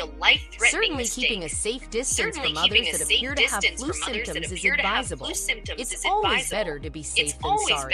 If you develop these symptoms, there won't be any way for you to know that it's just a common flu, unless you have a test done. It's best to seek out a doctor, nurse, health worker, or health facility to get advice and treatment if needed. If you are a student, report the conditions to your teacher right away. By all means, stay home if you are sick. Always cover your mouth and nose if you sneeze, and wash up afterward. The contagion spreads with the moisture droplets. As you have heard, there is a vaccine available for coronavirus. Seriously consider receiving a vaccine before you become ill. And above all, consult with your doctor when you do not feel well. For more information, please visit us online at newworldinternational.org. Yeah, Pop Samba. Well, definitely a good interview. Your fan. Oh, can you hear me, Sarian? Pop Samba, No, I can hear you. Oh, okay. And we want to apologize to Mai again. You know, we got the new ad, and it was just this afternoon that Pasamba sent it to me. I didn't have enough time to download it, but I mean, we're going to work on that, Mai, definitely. And I mean, Mr. Sariang, we have Banka from the Gambia. Manako, Mr. Yes, sir. We gotta get his take on this whole OIC thing. To hold on 1 second, let me add. Banka, can you hear me? Yes, Father Boss, I can hear you very well. Gaine naman nañ la de.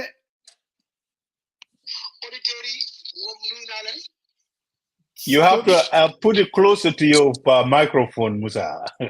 Yeah, I'm doing that right now. Okay, go ahead, Banka. Yes. So how are things in the Gambia? The post-OIC, I'm sure you've witnessed everything. So what's your take? Well, I mean, the OIC, it depends on what angle you come from. And, it's a mixed bag, but overall, it's great because the international prestige that we have lacked on the JAME, it's been restored. The respect that we used to have before JAME, a lot of it is coming back, in terms of how we are viewed in the world, the responsibilities we are being given around the world, the respect that we are given around the world, and how we are valued around the world. I think a lot of that is being restored. If you notice, I would say even the selection of Barrow as the new chair of the OIC is testament to that prestige and the respect and that value that the international community has attached to the Gambia finally. So this is a wonderful thing because you are talking about 57 countries. To pick one person out of that and make that person the leader of the organization, especially this in terms of when you look at Gambia as it relates to other countries, size-wise, economic size-wise, I can go through a list. We are very, very, very, very small. But I believe the reason why they picked Barrow is because finally the international community is saying this is a country that should be taken seriously. This is a country that should be valued, and this is a country that has something to offer the world. So I think in terms of that, it's been a major, major success. Now, the challenges, as I call them, came in terms of the local side. which is because the local side has two sides to it. One is the infrastructure development, which tends to be the kind of benefits that also come with such conferences. Many countries vie for hosting these sorts of events because of the kind of benefits it brings to the infrastructure of the nation, but also the boost it gives the economy. Now, in our case, the most effective way to give boost to the economy, obviously, would have been to make sure that there is a trickle-down effect. When I say trickle-down effect, Musa, I'm talking about in terms of the local providers of services, of food, of whatever. That part, really, I think there has been a serious lack of that because, when such conferences come, you want the taxi driver to see the impact. When I say that, meaning the conference delegates will hire the taxis to take them to places, and they can make a good amount of money during the course of these events. The local restaurants will see a bigger presence and more spending, even foreign currency earnings and all these things because of the delegates that are coming in. I can go through the list. The caterers, will also see a big boost. The telephone service providers, the internet service providers.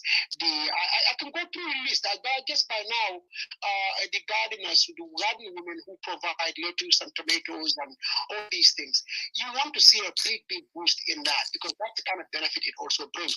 So, in the US, obviously, when you have such events, that conferences or conventions, post convention or post conference, what tends to happen is they will talk about the boost to the local economy. They might say, well, the recent conference brought in, we gave a $35 billion boost to the economy, or $20 billion boost. In the case of the Gambia, I don't think we can talk in those terms because the local taxi man didn't see any benefit from it. The local restaurants did not see any benefit from it. I understand even some of these countries delegates, they brought their own caterers and all that kind of stuff. The hotels, even the local hotels, that is, they should see a boost in terms. But what tended to happen was we saw private residences being hired or even used. I don't know whether those are for fees or just pro bono or what have you. I'm not sure.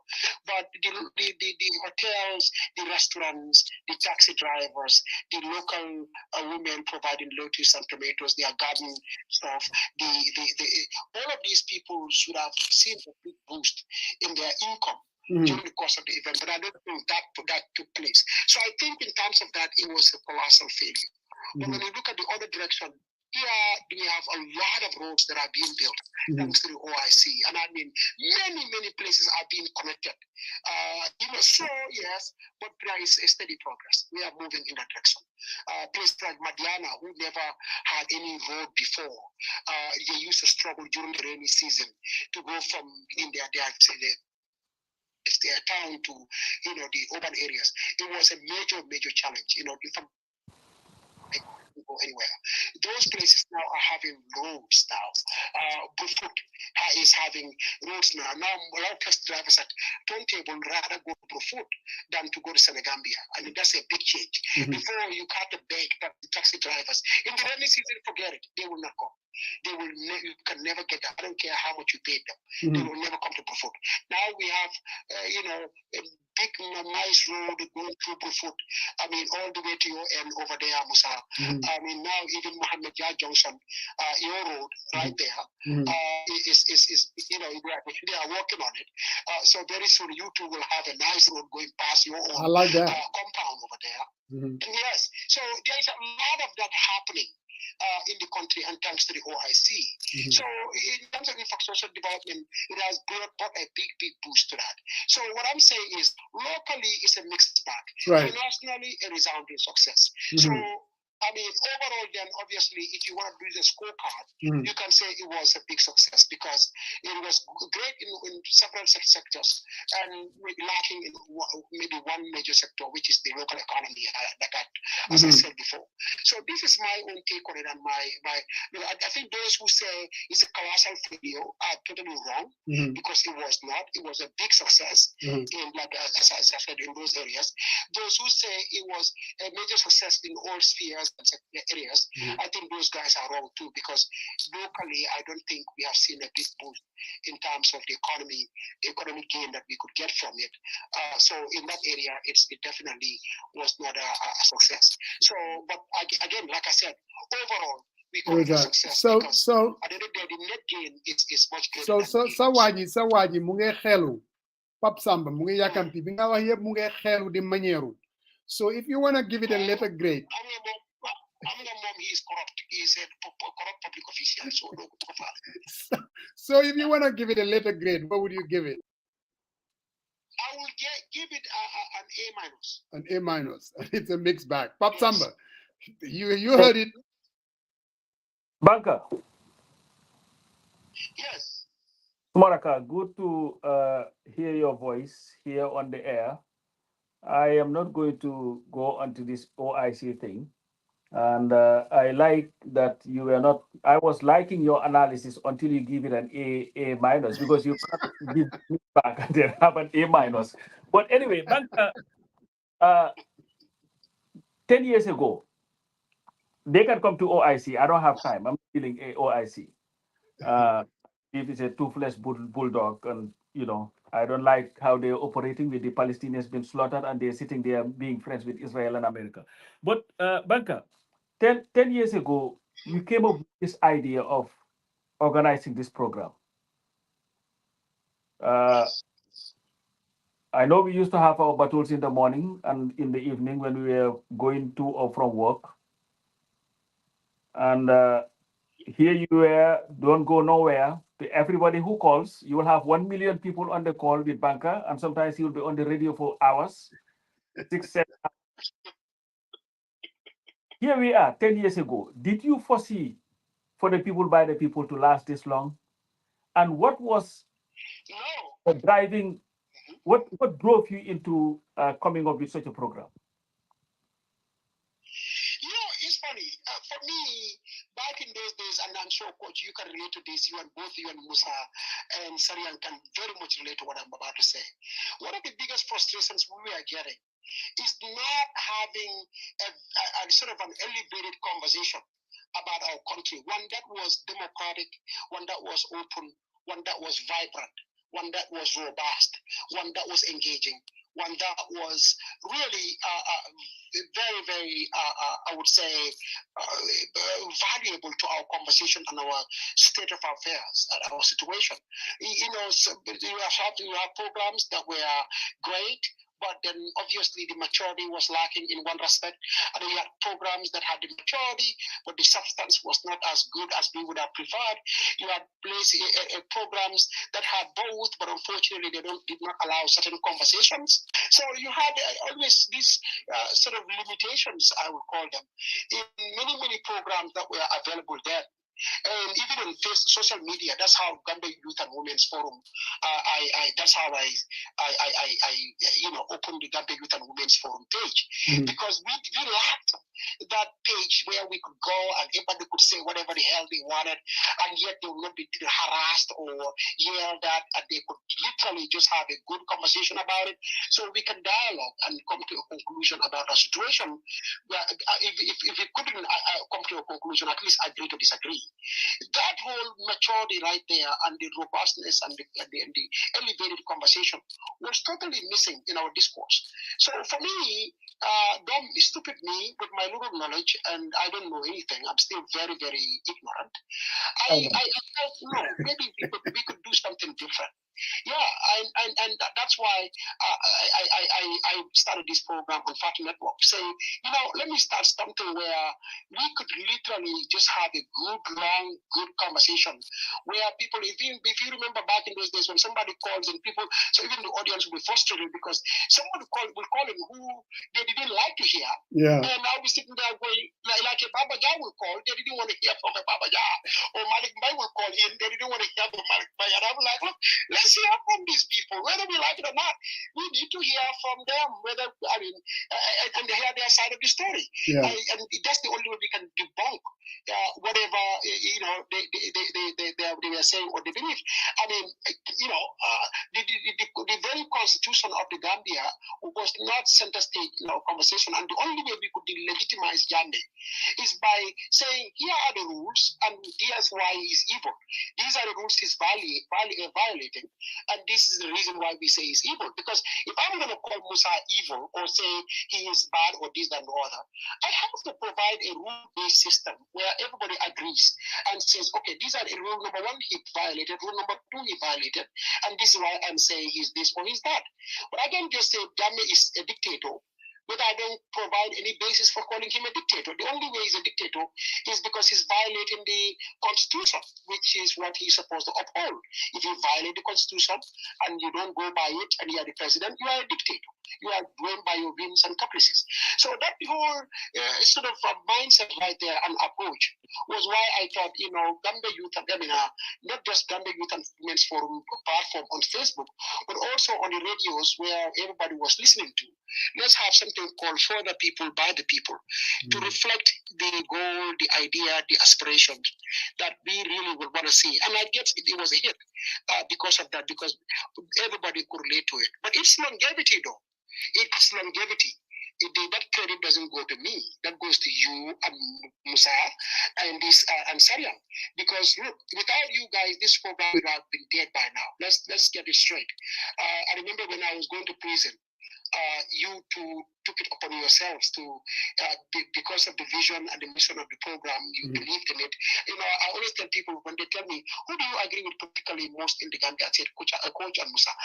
They tell me no, but you guys are always fighting on the radio. I said, yeah, that fighting right there is a reflection of what we are as a people. We can disagree all day, but I know exactly where they are going, and they know exactly where I'm going. So I said, and they're all going the same place. So, and that's the beauty of it. I think you both embrace this program and you are still glued to it because its mission and vision is something that resonates with you. You totally agree with, and that's why you take it upon yourselves to take the program and elevate it to a different. I could never imagine this program having come this far or even gone this high on the agenda of the people. Here in the Gambia, everybody listens to For the People, by the People. Me there or without me being there, it's as popular, even more popular now than ever before. And that credit goes to you guys because I'm not there now and still the program is strong and going. And that's, again, was also my view, and that is you should not build an institution around yourself. You should build it around an ideal, an idea. You all believed in that ideal. That's why you are still here. That's why you took it on up yourselves and take it to a different level, a level probably I couldn't even do. So really, that credit, honestly, and I will to give you both, I would say thank you for believing in it and taking it to the level that I could never imagine myself and making it the program that even myself I could never imagine it would become. Seriously. I really want to So you have to listen to another guy who's always been part of the program and way more before that, Brother Karamba Ture. Yeah, I wanted to just ask one question, get out. And okay. Go ahead, Pasam. Sorry. Banka, I don't praise you a lot, but thank you for providing, creating this platform. And of course, it has become a lot more civil now and controlled because you're not here yelling at people, crying about Musa taking your and not trying to ask questions with your long and build questions. But Banka, on a serious note, break the Pasamba. Huh? Can you hear me? Can you hear me? Go ahead, Pasamba. We can hear you. We can hear you. Go ahead, Pasamba. So, but you're breaking. You mentioned it so happened that 8 years ago today. We Yes, can hear you now, but you were breaking. you were breaking a little bit. Go ahead. Yeah, can you hear me now? Like, Yeah, we can hear you now. Banker, you mentioned about when you were going to prison, but that was 8 years ago today. No, we When can't hear you now. We cannot. you cannot hear me? We cannot. Musa, what you got? Go out, go Just out and hear come him back just in again, crying. Pop Samba. Kenn déggu la, kenn xamul li ngay wax. My brother, We can hear him just fine. Are you messing with the man? What's up? no, we couldn't hear you.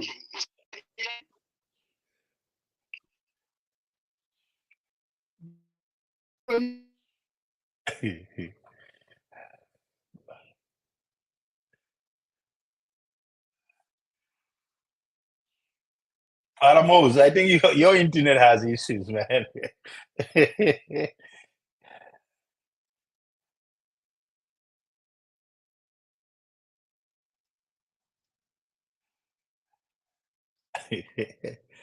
Hello, brother Karamba, are you still there?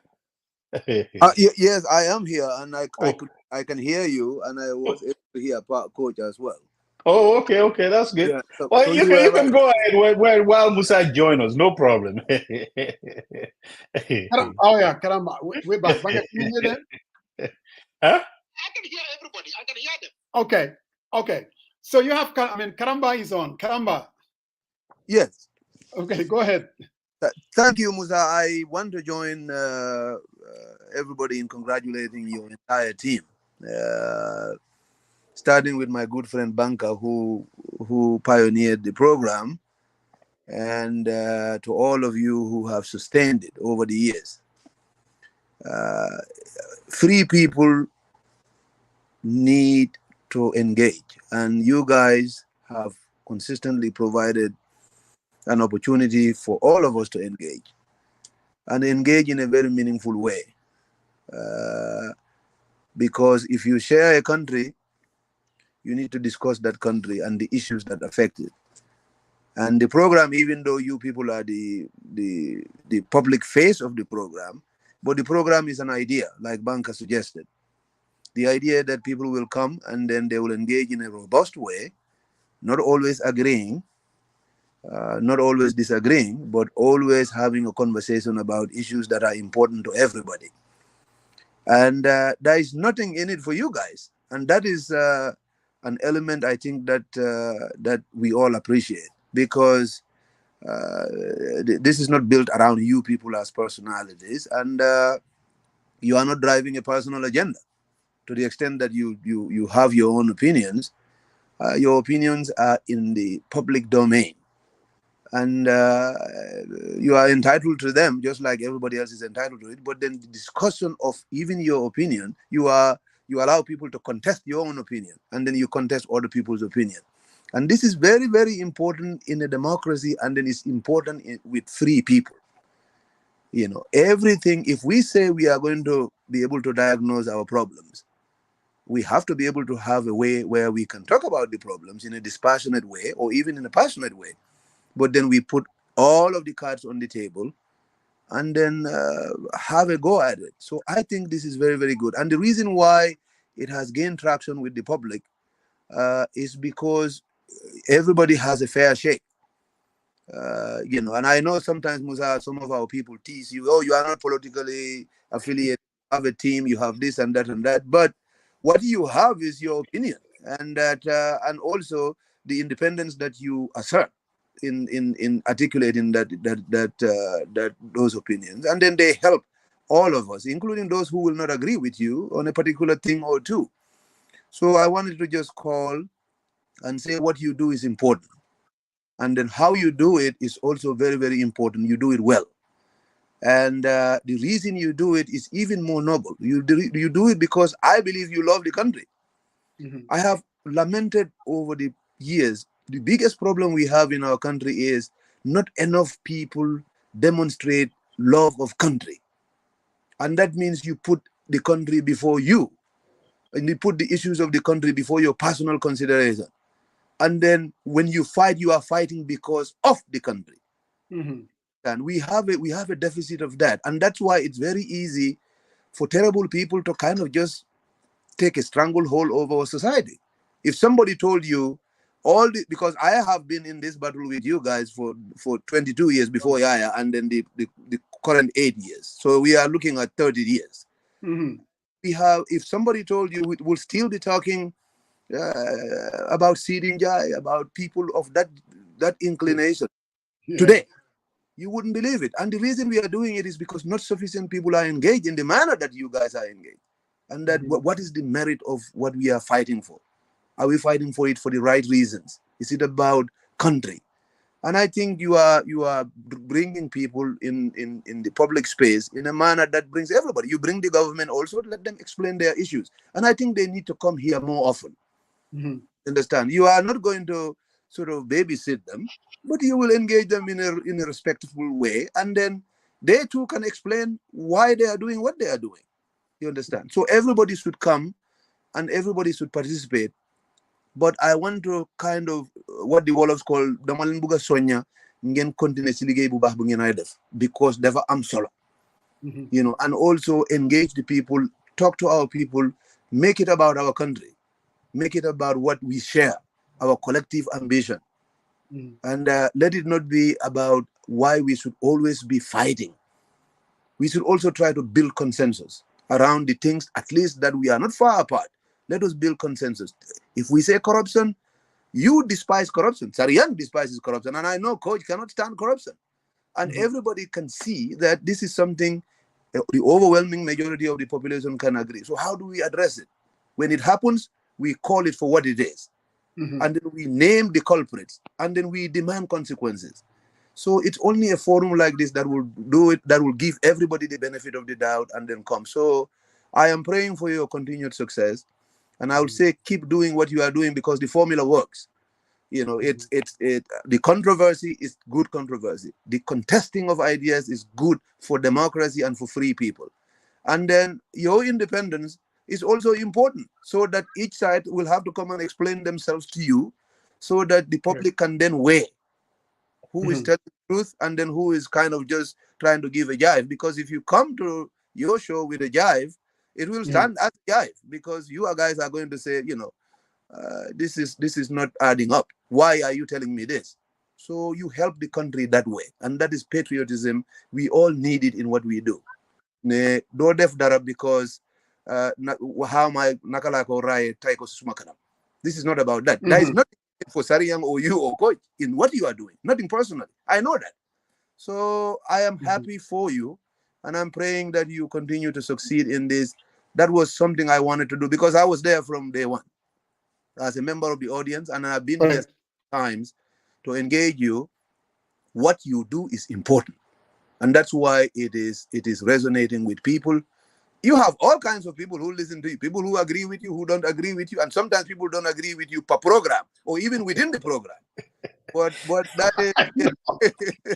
is that's why You know. this is important. That is why, and then, you know, our people love you on my side, and I know they challenge you sometimes, but you know what they are good at is our people they are good judges of authenticity. Right. So you know, you kind of give it to us sometimes, but I don't question your motives. I think you're doing it for the right reason, and because you are Musajang, you have to ask the questions, and sometimes you know, we screw up, and it doesn't feel good when you screw up. So I say thank you to all of you. And then Sariang also came. I think he's the late member of the panel, but I've known Sariang also for quite a bit, and I know he loves the country. He's a good U.S. soldier as well, but I know that his heart is also in the country where it all started, and he has added value and continue to bring in the kind of depth and issue-oriented things, and not carrying anybody's bag, essentially, and that's important to the identity of the program. Now we know Coach has a home, but he understands democracy, and then he's able to wear all the hats without compromising his integrity, because he has earned his standing already. Understand? So any other affiliation is secondary to that, and he loves the country. He is the one that even if you appoint him in your own administration, he might end up demonstrating against you because of his love for the country. I'm always telling that. So all in all, this is a good thing, and I thank Banker also for his foresight, for the idea that when you have something that is worth fighting for, you need to fight for it. So thank you very much, guys, and wishing you many more years to come.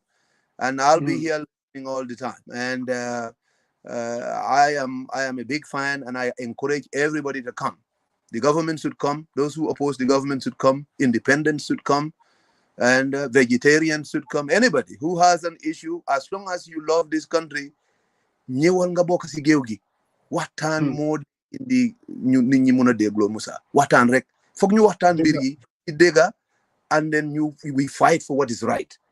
Understand? If we do that, then everything else would be secondary. So thank you very much, guys. Thank you. The man is good. You know, Karamba, he's good. He has a way with words. I'm telling you, he's good. Banka. Yes. You heard from Karamba. It's always been, how can you say no to this guy? No, Musa, I just wanted to add something to what Banka was saying. Yeah. I got a lot of text messages today. By the way, your people are very, very happy with you today. They said Musa was very independent, and he has. But coming back to Banka, I think he shows a lot of resolve, and so a lot of humility in his utterances, and he gave a lot of kudos to us. That shows what type of human being he is. Thinking about him and the journey that leads to today, obviously he knew the life consequences, whether good or bad, and he knew the challenges that he's gonna face, as well as his family. But with all that, he gave it all. So we owe you, we owe you, Banka, and your family, and the rest of the folks that joined you in the struggle that leads to today. And I now understand, you have to give us praise, but we sit here, we're with our families. You're not. You're in Gambia, and there was that life consequence that lead to where we are today. And on behalf of everyone, on behalf of every Gambian, we say big thank you to you and to your family and all the sacrifices. It's not easy, but you stood up and you stood for the love of the country, and that is very commendable, right? So I want to make sure we throw that out there for folks to know, because today we get into these whole nitty-gritty about who love the country, who doesn't love the country. And Karamba said something here that where this fight began and where we are today, and somehow when we talk about what is good for the Gambia and we talk about corruption and how we can make government efficient, it gets tilted towards one personality, and we get into this thing about who is that's not it. If you think about the Bankas, you think about Jagajan, you think about Alaji Barrows and all that, they faced their consequence, but that's not about them or their family. It's about what is at stake and what they foresee for the future for the Gambia and her people. And on behalf of everyone, Banka, I want to thank, and I wanted to add that voice, to what Karamba and Musa and Coach already lamented. So, Banka, you have the last word. I remember when it used to get hot, and you called me Chemical Ali.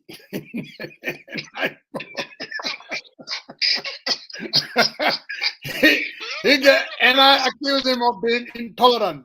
And How can you defend something when people are being slaughtered? You see, this is what Musa does. He would rather have these people come to the radio and insult all people. But you see, what Banka, Sumaraka. So sorry, Pasama. I guess people were hearing you. I had a problem with my internet. That's what you do every time.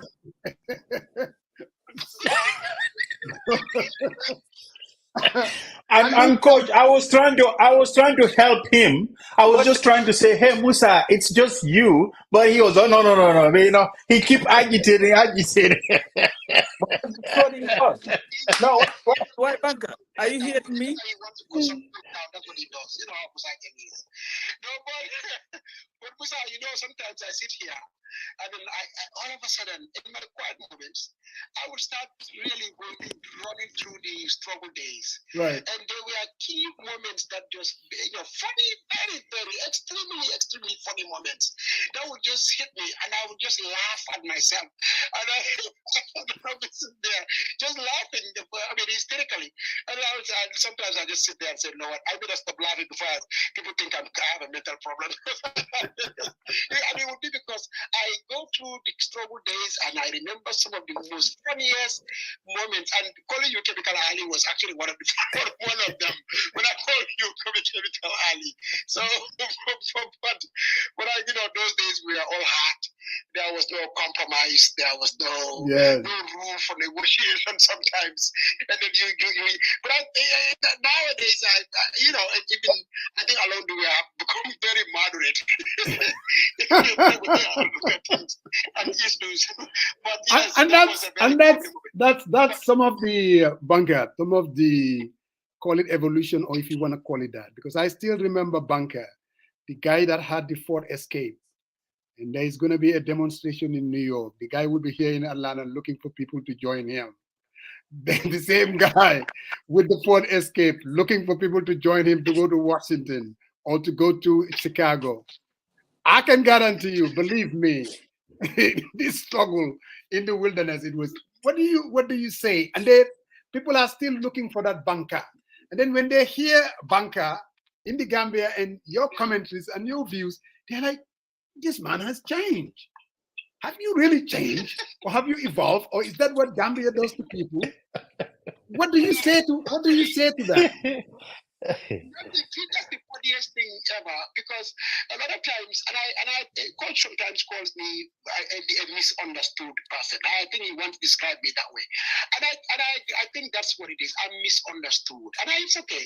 I don't complain about it. It doesn't shake me much, because the way I look at it is, and I think you remember Batambi always says, every time people say these things, he will always say, no, Bunker sees the glass half full. Right. And I think that's what it is. You see, for me, my frame of reference is the Jambe days, when I look back and I saw where we were at those days. Mm-hmm. And then I look at us now.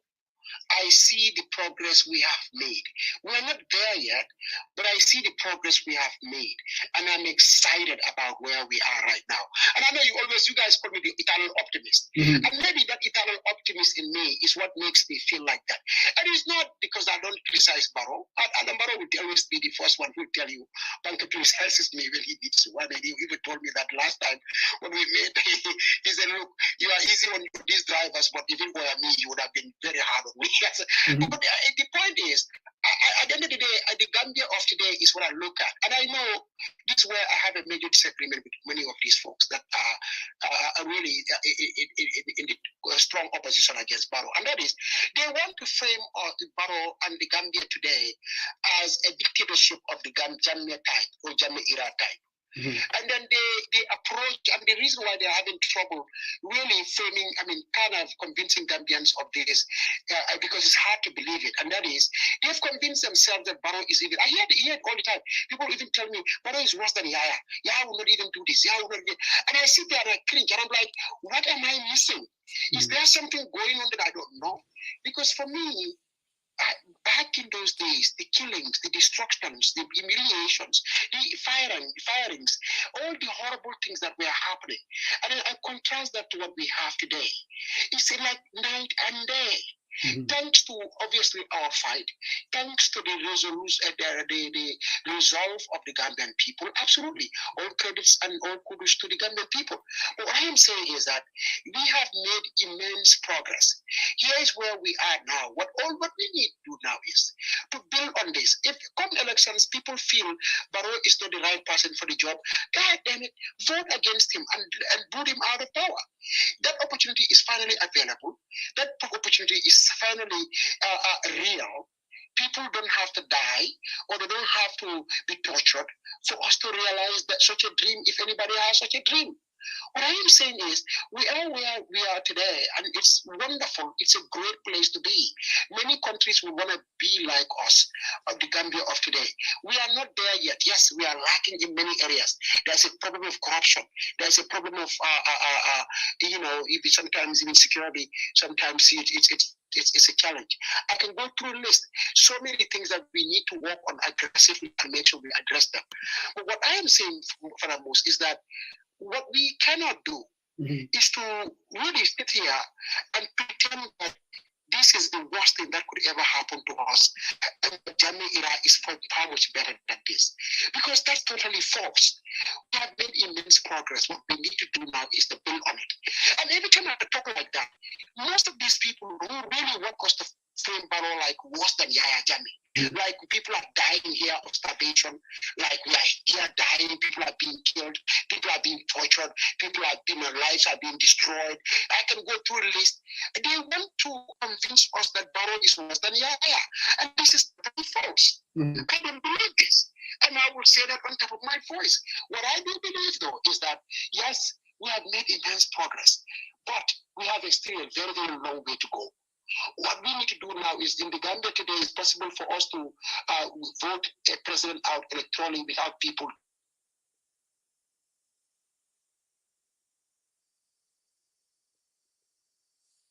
What's going on?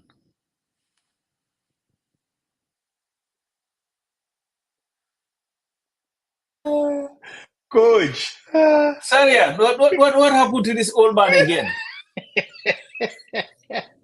Today, I don't know. Today, his internet is a problem, man. Banka, No, is still there? he lives in Atlanta. I've always told him it's a third world country, third world state or whatever. It's no. But anyway. Coach, he's messing with you. Problem, Mom. No. You live in Atlanta. You live in Atlanta.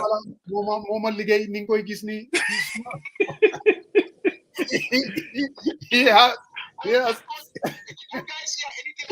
No. We did. Up to the last, we did. They were hearing you. He was just repeating. He was just repeating himself. But Banka, I just wanted to ask you this before I go. Where are you, Raka?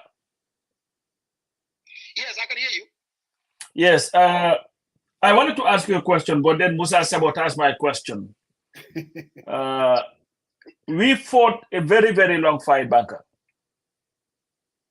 Yeah. And a very difficult one for that matter. And like I was saying, me and Dates, on this day, 8 years ago, we sat in a courtroom in Minnesota, St. Paul, Minneapolis, St. Paul. All eyes were watery because you, Charnanjai, Alaji Barrow, and Papa Fall were being sentenced. That has had a very negative effect on you, for all of us who know you and deal with you. Change has come.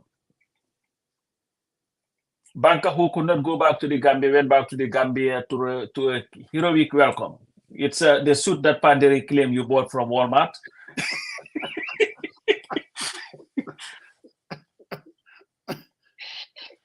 Now, hindsight, you've had time. You've been waiting for your book forever. It has never come out because you're so lazy. It's been 8 years, Banker. Now you've been transplanted now in the Gambia. Banker, the activist, has now become the mild politician, the businessman. Banker, so now you are into, you know what, let me take care of myself. I have a family, I have a business to run and all that stuff. If you look at it, Banker, from where we came to where we are now, do you sit sometimes and wonder whether it was worth it? Was it worth it? Everything that you lost. It was, yes, coach. I will say yes, yes, yes, yes, yes, yes, yes, yes. And why? It was absolutely. If I had to do it all over again, I would not change a thing. I would do it exactly the same way, because that's what we needed. That's the road we had to travel, and that's the path we had to take. And this is the destination we could get to. And like you rightly said, here today, you can go and stand in the market in Serekunda and yell on top of your voice and say, this country is not going right.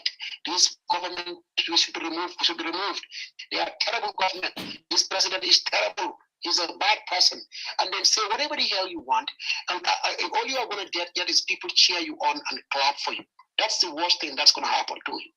The fact of the matter is, and thanks to your sacrifice, thanks to all the things that you all went through, you're talking about us, but you all went through a lot of sacrifice also on your end. Thanks to all those sacrifices, here we are today. Many people, even the ones that would insult us today, call us names and all these things, they are able to do all that in this country today, call us names and yell at the government and oppose the government because of the sacrifice and the fight we did. So, we should all celebrate this and be excited. For me, I am excited. This is a new phase, a different phase of my life. I haven't gone nowhere yet. I always tell people that. I haven't left the struggle. I haven't left the fight. I haven't gone anywhere. I just need to go through this phase where I go back, reflect, and go into solitude, reflect, and then look at where I need to go. That's the phase I am going through. I'm currently going to law school. Inshallah, very soon that'll be over. I'm dabbling into business here a lot, and I'm learning about us as a people, as Gambian people, and how we operate, how we think, why sometimes the issues that we had, why we had them, how the Gambian really approaches issues of commonality, and where we have our flaws. I'm learning a great deal from co-workers, from businesses, from business leaders, from individuals on the street. I'm watching and I'm observing. These days I don't get into too many fights because I mostly spend my time observing. If you come to me today and say, Banker, you are a liar, I'll just look at it and say, and I'll smile. Because I want to hear more. I want you to talk more about what it is that you are thinking. More on the listening side than the confrontation side. Once I understand us better, I think I'll be able to fully engage better. This is the way I'm looking at it. So since when I arrived in this country, I needed that time to step back and reflect. I haven't been visiting anybody, coach. I haven't been going to anybody. Many people were shocked. They are looking at me like, is this the same Banker? Because I don't go to nobody. I don't go nowhere. I haven't been contacting even people I'm supposed to contact. I want to tell, and I want to use this opportunity to let all those people know that you didn't do anything to me. And I feel like I'm mad at you or there's something that went on between us. By all means, I will re-engage. I just need to go through this phase and kind of, really do go through this phase. I need it very, very badly. Once I come out of this, I will fully re-engage. And I'm sure that's the moment I'll go back to friends, family, relatives, and apologize to them because I haven't been engaged in this country at all. I've been incommunicado. That's why you don't hear me in anything. You don't see me nowhere. You don't see my writings much anywhere. It's only occasionally when I feel like, I have to say something, I will come out and say it. But as far in terms of whether regret or no regrets, Coach, I can tell you, I didn't regret a thing. This has been a wonderful journey. It's been an educative journey. It's been a journey that we needed as a country to learn about ourselves. For the first time, we struggled to bring about change. Gambians took their rights for granted because during the colonial days, nobody died for us to have our independence. We didn't struggle to fight for our independence. I always tell people, it was given to us on a silver platter. Meetings were held, summits were held, conversations, and then boom, the British said, here is your independence. Unlike Guinea-Bissau and all these other countries who literally had to fight sweat and blood to get their independence. So for us, Jammeh was the one who taught us what freedom actually means, because that's when we lost it completely. The only time you know these things is when you lose them. You only know about pain when you, health when you are sick. You know about feeling good when you are in pain. That's when you value these things.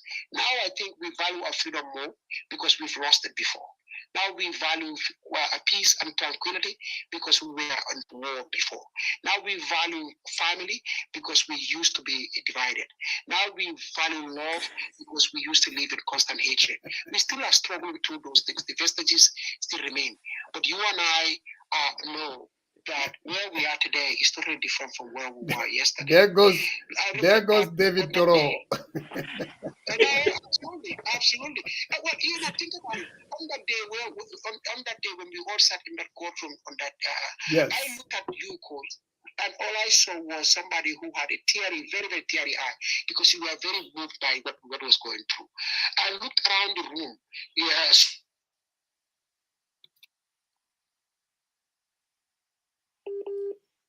What credit na? We were doing well.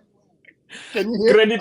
Credit na. Well, I like what Tukulor said. If I knew law school would make Banka Bello, I would have paid for.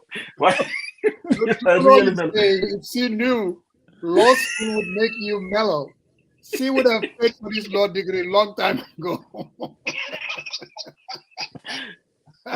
Which is true. But back I just gotta go. But you know what? You're my brother, and everybody knows. And I just wanna thank you for everything that you did for country. And you are a good guy. And I'm not saying that because you are here, even though you're a pain in the ass. A crybaby when it comes to asking questions and people, putting you to check or in check. But you are a good man, and you did well for your country. And I'll be forever grateful to have worked and continue to work with you to bring about the Gambia that we have today. Yes, I hear somebody say the struggle was nothing compared to what is happening now in the Gambia. If corruption and all those things, no, believe me, it's not. At least we have come a very, very, very long way from where we were, and we have to appreciate that. And you know what? Let people get their hands dirty and bring the change that they need. At the end of the day, the environment is conducive for it, and all it takes is genuine people to stand up before the people, convince them so that they will vote for you. But with that, Banker, thank you, and keep on keeping on, and keep being mellow. Stay on your side, and do your thing. Your incommunicado or reflection, but Banker, the lawyer in the courtroom. I would want to witness your first case. Very soon I'm coming back. Very soon I'm coming back. This time I'm coming with full force. So they're gonna get ready. I love you, coach. I love you, Musa. I love you, Saryang. And you could see I love you, but I'm saying that with a very, I don't know, I'm struggling to even say the word love in your case because you are crazy. But anyway, Mus, I gotta go, and happy Mother's Day to all the great women that are watching us, particularly the single mothers who've been carrying the burden of raising these kids. Definitely. Thank you.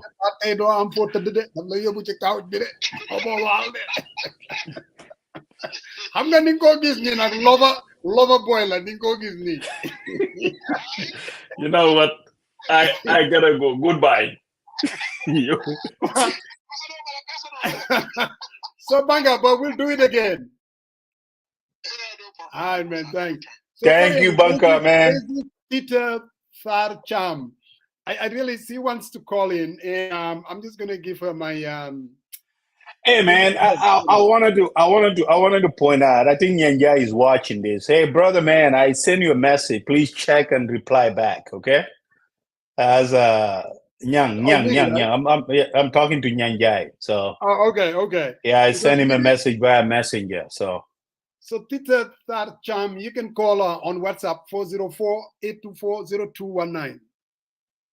Let me maybe put it right there.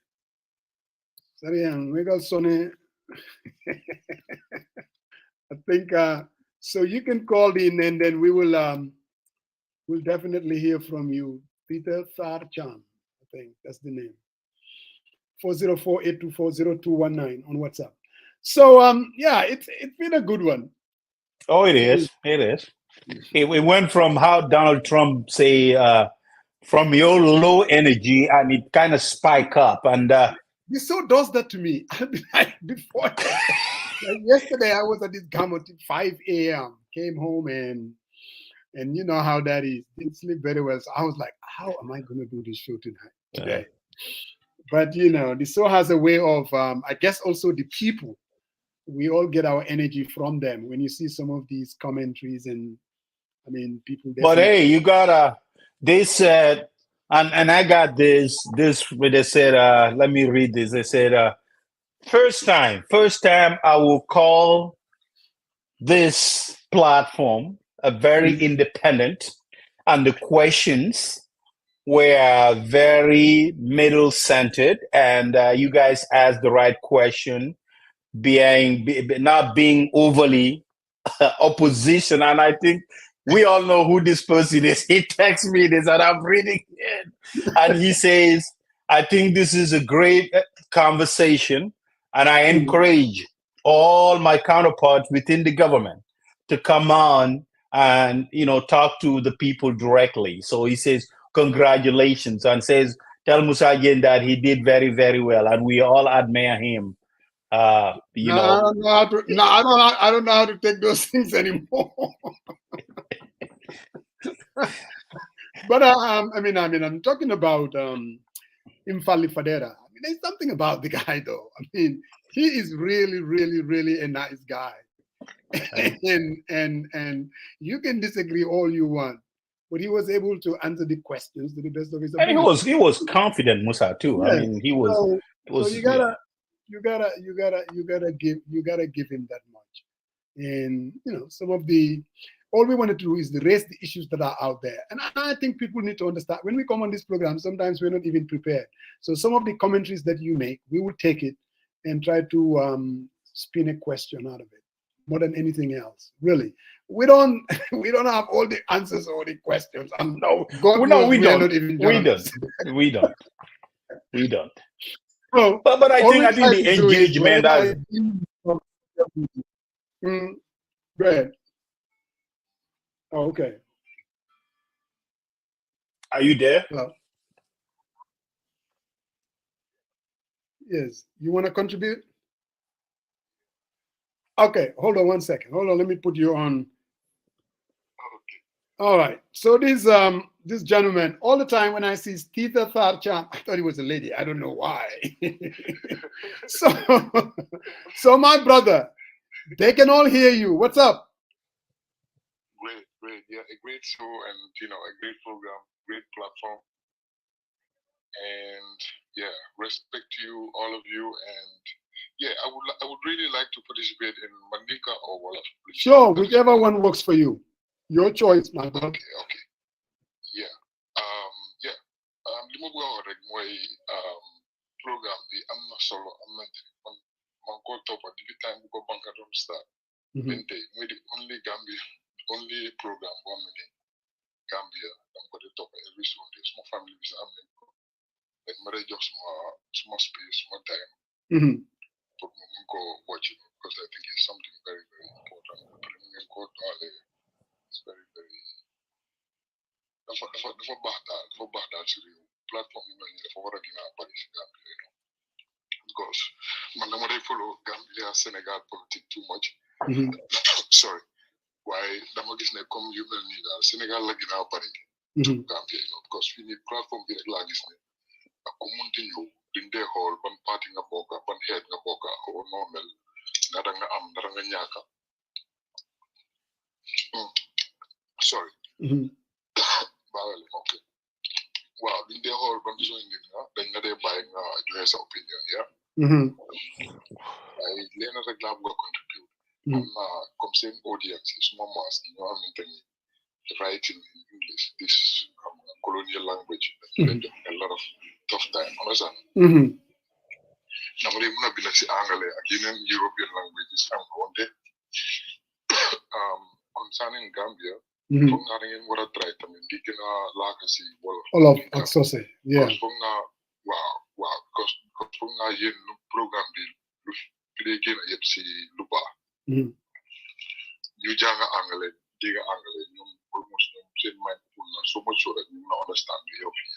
But ringin what a program then go what a focus to the grass local languages. Gambian voters. You did vote Gambia, you know, Maninka, Walla, Fuller, you're in there. Correct. Sorry, but no, you're all good. My program is that we're going to try to engage more local language because my program is going to try to anybody you go set up. I saw ahead and Angale you bari rek, that's Angale is up for no, Saint Angale is great. It's great, really, you know. Saint Angale is great, but you want to try fuse some local languages a little bit, you know. Digga, absolutely. Thank you. Just start please, come to me WhatsApp call with them and quarter your at least comment. Correct. What's your opinion? Correct. Time to time, at least Solen I may guess. At least can work on it. Sorry, Nagbala Lemanak. No, it's good. Why? Wow, so from our WhatsApp, you can be then available. Come so I mean come to Nfally. Maybe you question you haven't sent help that you call, you know. Maybe you see audience because you don't go develop and send you go develop again. So from now that then go again buy that YouTube because I'm not anybody So Tessa, just FYI, we try to put it through the YouTube. So I'm hoping that one would be able to go back and check it out on YouTube. And I'm going to we're also kind of, technologically challenged. You know how these things are. We have Basiru now helping us out. So hopefully, Dinenko do this to YouTube. Yeah, but we appreciate you because you are here every Sunday. I see your name, really. And so, yeah.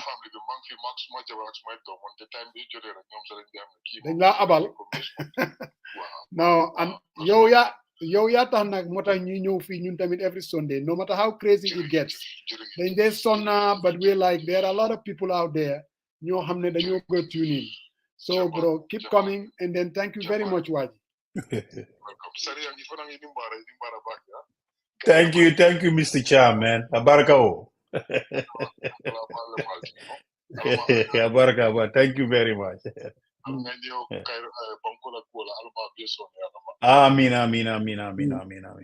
Okay, Abaraka. Yeah, Tukulor also wants me to call her Sarian. Yeah, the auntie of the struggle. Let's hear what the auntie has to say. But they're gonna in the state house now. They said she's a big troublemaker. That's what I heard. They said the auntie is a big trouble. They say Mom Lisa too is a big troublemaker. Lola, that my sisters are a big troublemaker. That's what I heard. But Tukulor is on the bandwagon. Jambo must go. So I could. No, man. How much? The guy they watched that at the window. They don't want to show, but they said your sister, the auntie of the struggle, is a big troublemaker. I said, okay, no problem. And I will relate that to her. I think she has a good answer for you guys. Your picture, girl, you look stunning. I can't give it to you. Cool. Tukulor. How what's up?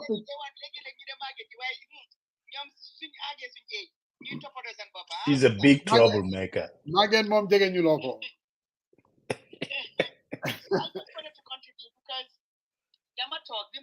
became very nostalgic when you guys were talking, because a lot of people that don't know Syrian, how many Syrian the Gambia and multi affair. Correct. Facebook, someone, oh my God. So now, because it was all via email, so that's the first time I saw how he even looked like. But I became very, very emotional watching, you guys on that platform talking. yaay dem ba bonaay boobu nag moo tax ñun ñëpp ñu xamante gis nga tey of course later on Antina daf ma daan wax mu ne ma gis nga ku toog nga bëgg a nit nii am na mun na am ne da ngeen bokka soo si waxtaan ma dem bind about Burang Jen Antina ne ma hay man foofu la joneen la lifin Burang Jon mu ne joneen la juddoo waaw so because of ni ma bëgganteeg doomam yi te man soo gisee man ma xam doomi Antina yi banka mi moo tax man dama ragaloon Mariam because time boobu noonu Mariam, when we are going crazy, she wasn't having access to banka. Gis ka 10 o'clock ku dof lu bengal call banka fi do ko waken. So maragal Mariam from that. Why da nga gis tay banka mo tax man ma Mariam man fi nek Mariam la de gëna associate that bank.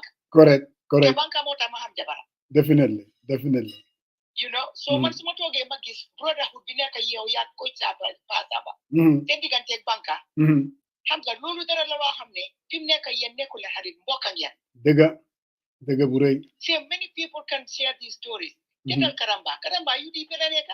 Oh yeah. Waaye te Karamba su taxawee yéen. Because UDP yéen laa gis because these are his brothers. Correct. So man maa ngi wax rek ne banka bi mu fi ne we were all very sad we were all very strong. Te some of us suñ when we are sad we drop everything waaye yéen da ngeen di déedéet. This is Banka's legacy, and it is a legacy that is needed to continue. Then, post Germany, for the people by the people right now, is the platform more hamne yen amulen ben agenda. Yen dangen fineka for the entire population, like Karamba said. Man dibat bumalen watch it. Hana legi super guy, baseball in front of APRC na. Bopam bimanyo. You bring the in the ideas you have there, we don't even agree with them. But I know. Yeah, because of the way your formula is, you know have no de hulo ya guy Maryland sa.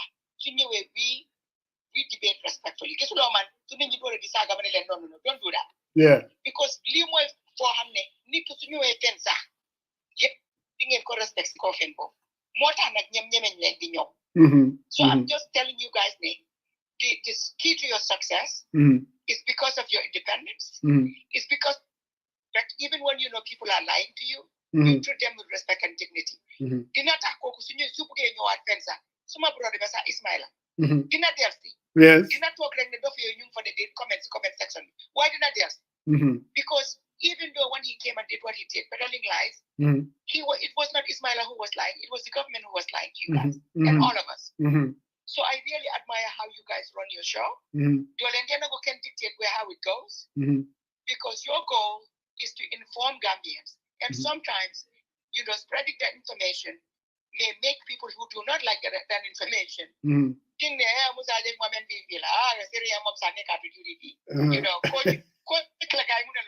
they don't know where the box is. Why? I just wanted to say thank you to you guys. No, thank you. Carrying something Banka started. And then today, by you carrying this, I am hoping and praying and then you take the baton from you guys and say this is an important platform because Gambia independent platforms are very, very scarce in the Gambia. But Peter Gomez, even though people say what they say about Peter Gomez, same platform at Peter Gomez. Right. Is very independent because man, I'm not independent. That I can tell. I don't belong to a party, but I'm not independent. Baro mom, 100%. So I'm not independent. So thank you guys. Thank you very much, Tukulo. Thank you very much. Thank you, Andy Tukulo. But they said you're a troublemaker, and you and my mom say you came on the radar to Andy Tukulo and Mom Lisa are troublemakers. That's what I heard now. That's what they said. How about Duka? Oh no. Bobo Nanko Tege Bobo, she is the first troublemaker. That's what they said. The other time she said it, she went on and on. She said, Sababul Khair, Sarah Marak. I said, no, today you don't say. But Lord, we thank you immensely. Thank you.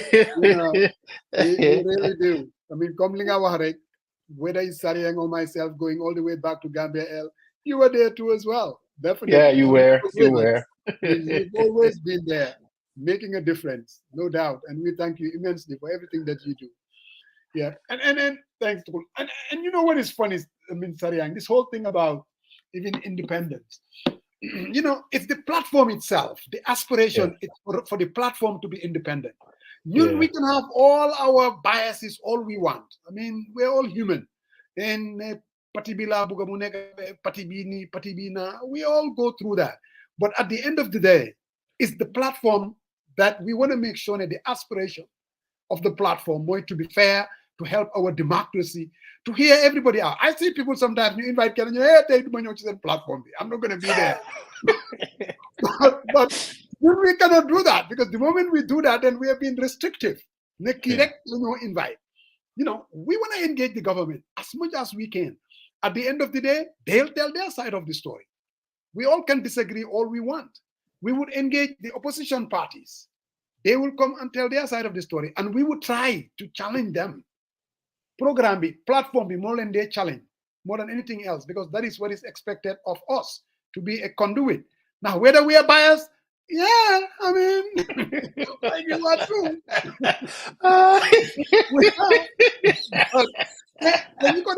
If they were in our shoes, they would do the same thing. Yes, you know what I mean?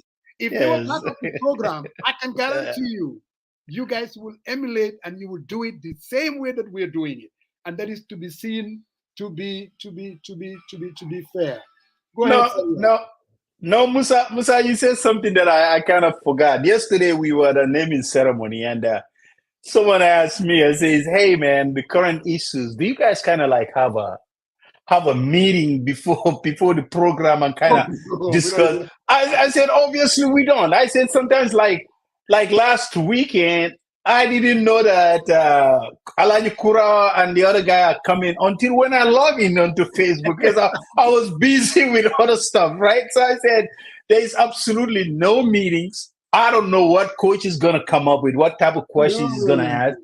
I said, Musa, I have no idea. I mean, he has whatever he has. It's likewise me. So, and I said, that's why sometimes you see this spirited debate. I said, I don't agree, I disagree. So we go back and forth. I said, so there is absolutely, he said, oh, really? I said, no, we don't. And I'm not a journalist. I don't go in there and say investigative type. I know I share my professional experience and what my opinions are, and based on my experience, I say that's about it. I mean, it's how he says, oh, okay. I said, yeah, that's what it is. So if you guys are watching, it's not that we had a discussion and we say, oh, today we're gonna go after this person. It's not like that. I said, definitely that's not what this platform is about. That's what I told them, and the other thing too is time. When you're not a journalist and you have to have a program, and you don't really have a time to dig up on things here and there. So what we tend to do is, like, at least my side is, what I tend to do is, I'll be like last night I was at this Gamo, I have my phone, and then I'll just go through the social media. I know we were going to have Nfally Fadera. So, I'm just looking at different comments of people raising different issues. And when I come up here, whatever comments you guys make, I'll steal some of it and I form my questions that I'm That's how you tag along. Yeah, really, yeah, absolutely. I do not have the time, possible, to try to get ready for, unless it is something, let's say we're having Minister of Finance and we're going to talk about the budget.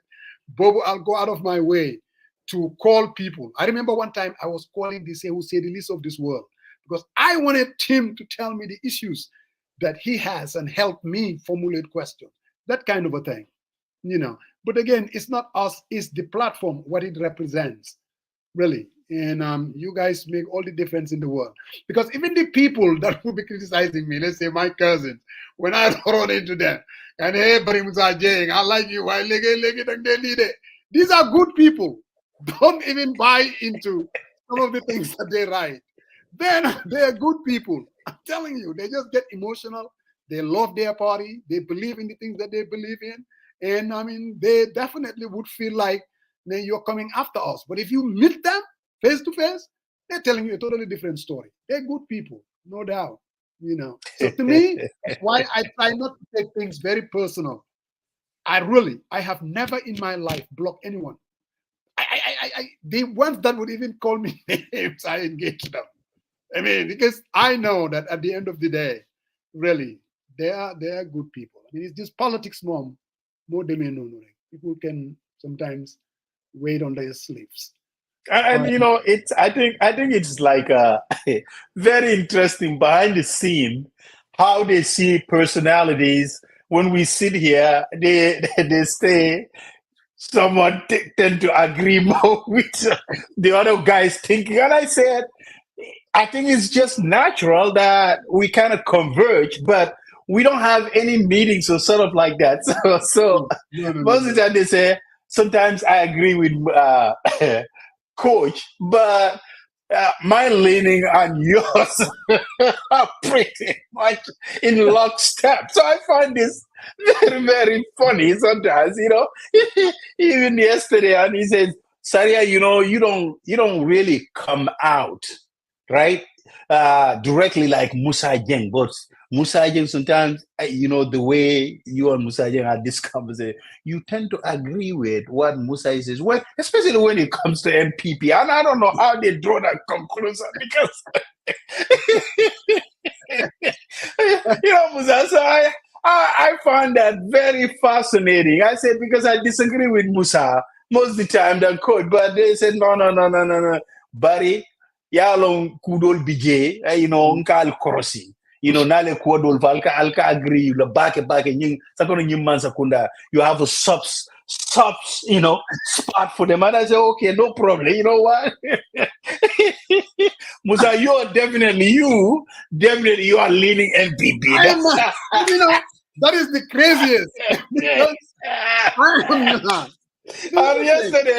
Yesterday I told them, I said, no, Yalo, if you don't know somebody and you don't talk to that person, you tend to misjudge that person. I said, Musaye is not it. And they thought I'm crazy. But I told them, I said, listen, you guys don't know him. That's why you don't judge, Yeah, that's what I said. But I find it very funny, though. I find it very, very, some of the thinking, and they were like, no, Yala Tul, no, MPP. I say, I swear, man, one thing you could associate me with except MPP. I'm not even nowhere close to MPP. I'm telling you. Now, honest to be told, yes, Pasamba is an activist. He's really anti-status quo. That's just his. That's just his instinctively. That's how he's going to react. Now, this all would be absolutely. And let me say this: this platform cannot be an opposition platform just to come here and bash the government. No, definitely, we don't want it to be that. Let's make that absolutely clear. That is why when we talk about issues, we have to also kind of look at it from their point of view and try to raise the issues. And maybe you're right. I tend to do most of that to create the devil's advocacy and say, okay, but this government, this and this and this and this. Because we don't want this platform to be seen just like another, let's say, for instance, opposition platform that we come here every Sunday and say the bad things about this government. I really don't think that is going to help us. Because again, we want to engage the government to come here. The way you have to look at it is when we bring them here, do we ask them softball questions or do I challenge them? I think that should be the key that one has to zero in. Don't allow your partisans say, because but the issue is when we bring, let's say, for instance, a UDP guy here, opposition, or when we brought Kurang here, we would challenge him. That's the same thing we would do when we bring government officials like Nfally Fadera. I don't think anybody who is opposition, and you were sitting here today, you would ask questions that are different from the ones that we ask. I'm telling you, you wouldn't. You would basically ask. Now, what we are not going to do is to sound nasty or uncivil. No, that's not right. You gotta be fair to people that you're gonna invite here and treat them with utmost respect. But we are not journalists, I mean. We just wing it. No, that's what I said. I'm not a journalist in any way, shape, or form. I'm not. So the fact that, and Musa, one thing I appreciate about all these folks coming in, they are under no obligation to come here, right? They volunteer and they wanted to come in there because they felt that, is the right course of action to have a dialogue, right? So engage folks, listen to them, the question, and I'm going to answer the question the best of my ability. I can tell you when I was asking Fadli, I got all kind of text messages, ask him this, but I have to decipher and think that what is appropriate and what is the theme of our whole overall conversation, and what is meaningful, and hopefully these are key questions that folks want answers, and I will leave it to the viewers to kind of decipher whether he answered their question. But I think at the end of the day, at the end of the day, he needs to be treated with utmost respect, like I like to be treated, like you like to be treated, and anyone else, because he's a Gambian. I mean, he volunteered, to work at the OIC. So, I mean, you can't fault him one way or the other. So, and I think, he did what he can, and he answered with confidence, and he was very, very respectful to us, to the audience, and, and that's what we asked for. But Father Moj, a lot of people are saying, when is Father Moj going to reach out to his party leadership to have someone from MPP to come over and have a conversation, since you have a UDP and you have Doi, and now you got Nfally, but now what's next, though? I said, well, maybe Alaji Bo is out there, and there's this huge connection. The MPP, NRP coalition, maybe Alaji Bo can kind of funnel and get to the higher echelon and get some MPP guy to come on and represent. Even when it comes to MPP, Pasamba, he's the one that does most of the, bringing these people to this program, whether it's the finance minister, I don't know. And he's the one who's criticizing him every day. He is actually the one that has the relationship. Oh, absolutely. He does most of the reaching out. And there was something that this teacher Cham suggested too, and that is to come in the Amir Bankani, to have people to come and to have their views. I think, like an open, I think that is something that we're going to try to see, work with Basndao to see how we can inculcate that on the platform as well, that the people that are listening, even though they're participating, but on text, they're just writing their commentary. It wouldn't be a bad idea to hear them out as well. Like the guy said, like asking questions, it can be dicey. Like even on coffee time, the moment you do that, some people are going to ask questions. Correct. We would lose control, and definitely we don't want people to kind of go crazy. We can ask the same questions that you want to ask without being totally disrespectful, because I don't think so. Then you so invite be like, I mean, you know how things are. If you invite people and they don't want to participate, they don't show up. And I can guarantee you, it won't take long. You guys will not even be tuning in, because it won't be interesting anymore, really. So we want to make sure that they all come, and then we can all ask we can ask the questions. My boy Atlanta be wati tarawale.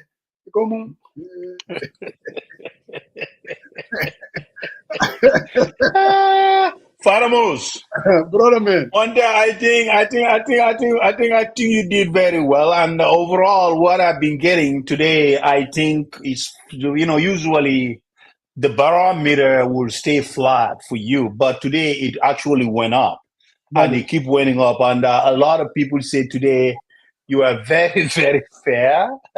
And,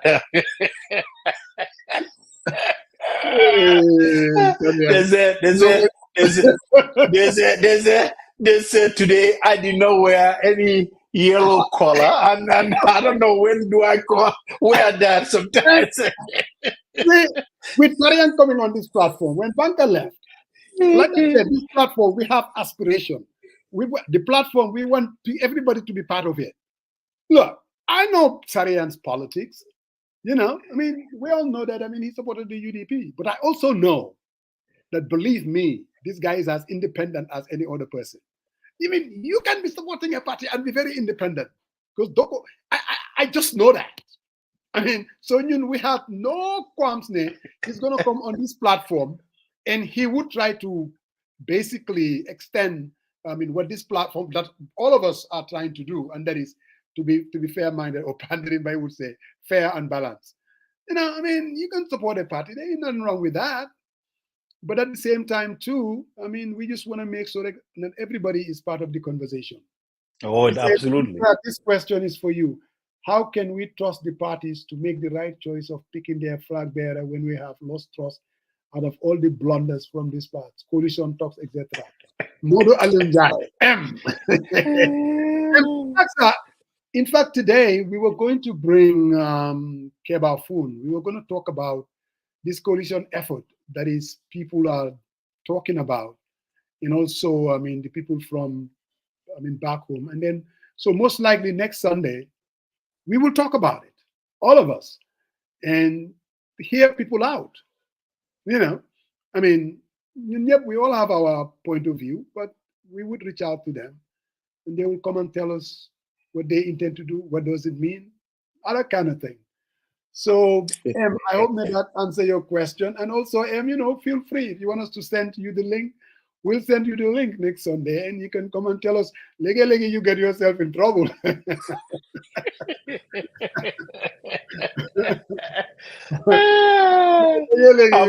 hey, I like him. He's a great guy. He speaks his mind. So, you know, I mean, you know, you have to respect that. I mean, at the end of the day, if the guy starts speaking, I will not doubt his credibility. I mean, the guy loves Gambia and he wishes the best.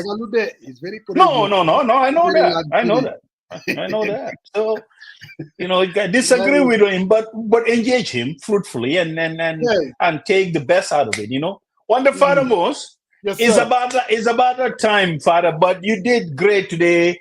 Today, I have to return that chief strategist mantle to you, very independent. And you did perform very, very well. I even, according to one of the cousins who's a big critic, says, no, today your man did very well. I said, okay, no problem. So that's what they said. All right, bro. But thank you all very right, much. Father, thanks, man. Thank you to all our viewers. But then we got to play the ad again. Like I said, Can Spice, we are definitely going to download the new ad, and we'll definitely go from there. We'll definitely. And next weekend, you got to get somebody because I'll be out of the pocket. Okay, it's till next weekend. Oh no way! When Mr. Young Sunny Day, Hawaii. Well, you know, I got. This is a major conference. It starts in Guam, then up down west. So you know, we have to do what we got to do. So you know, I'm gonna send my investigators there. No, big time, please.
Gambiana. Welcome to Greenville Estate in the heart of Gunjur, just minutes away from the Gunjur Highway. The estate is located in a serene and nature-oriented environment, which makes it the first community in the Gambia certified by the National Environmental Agency.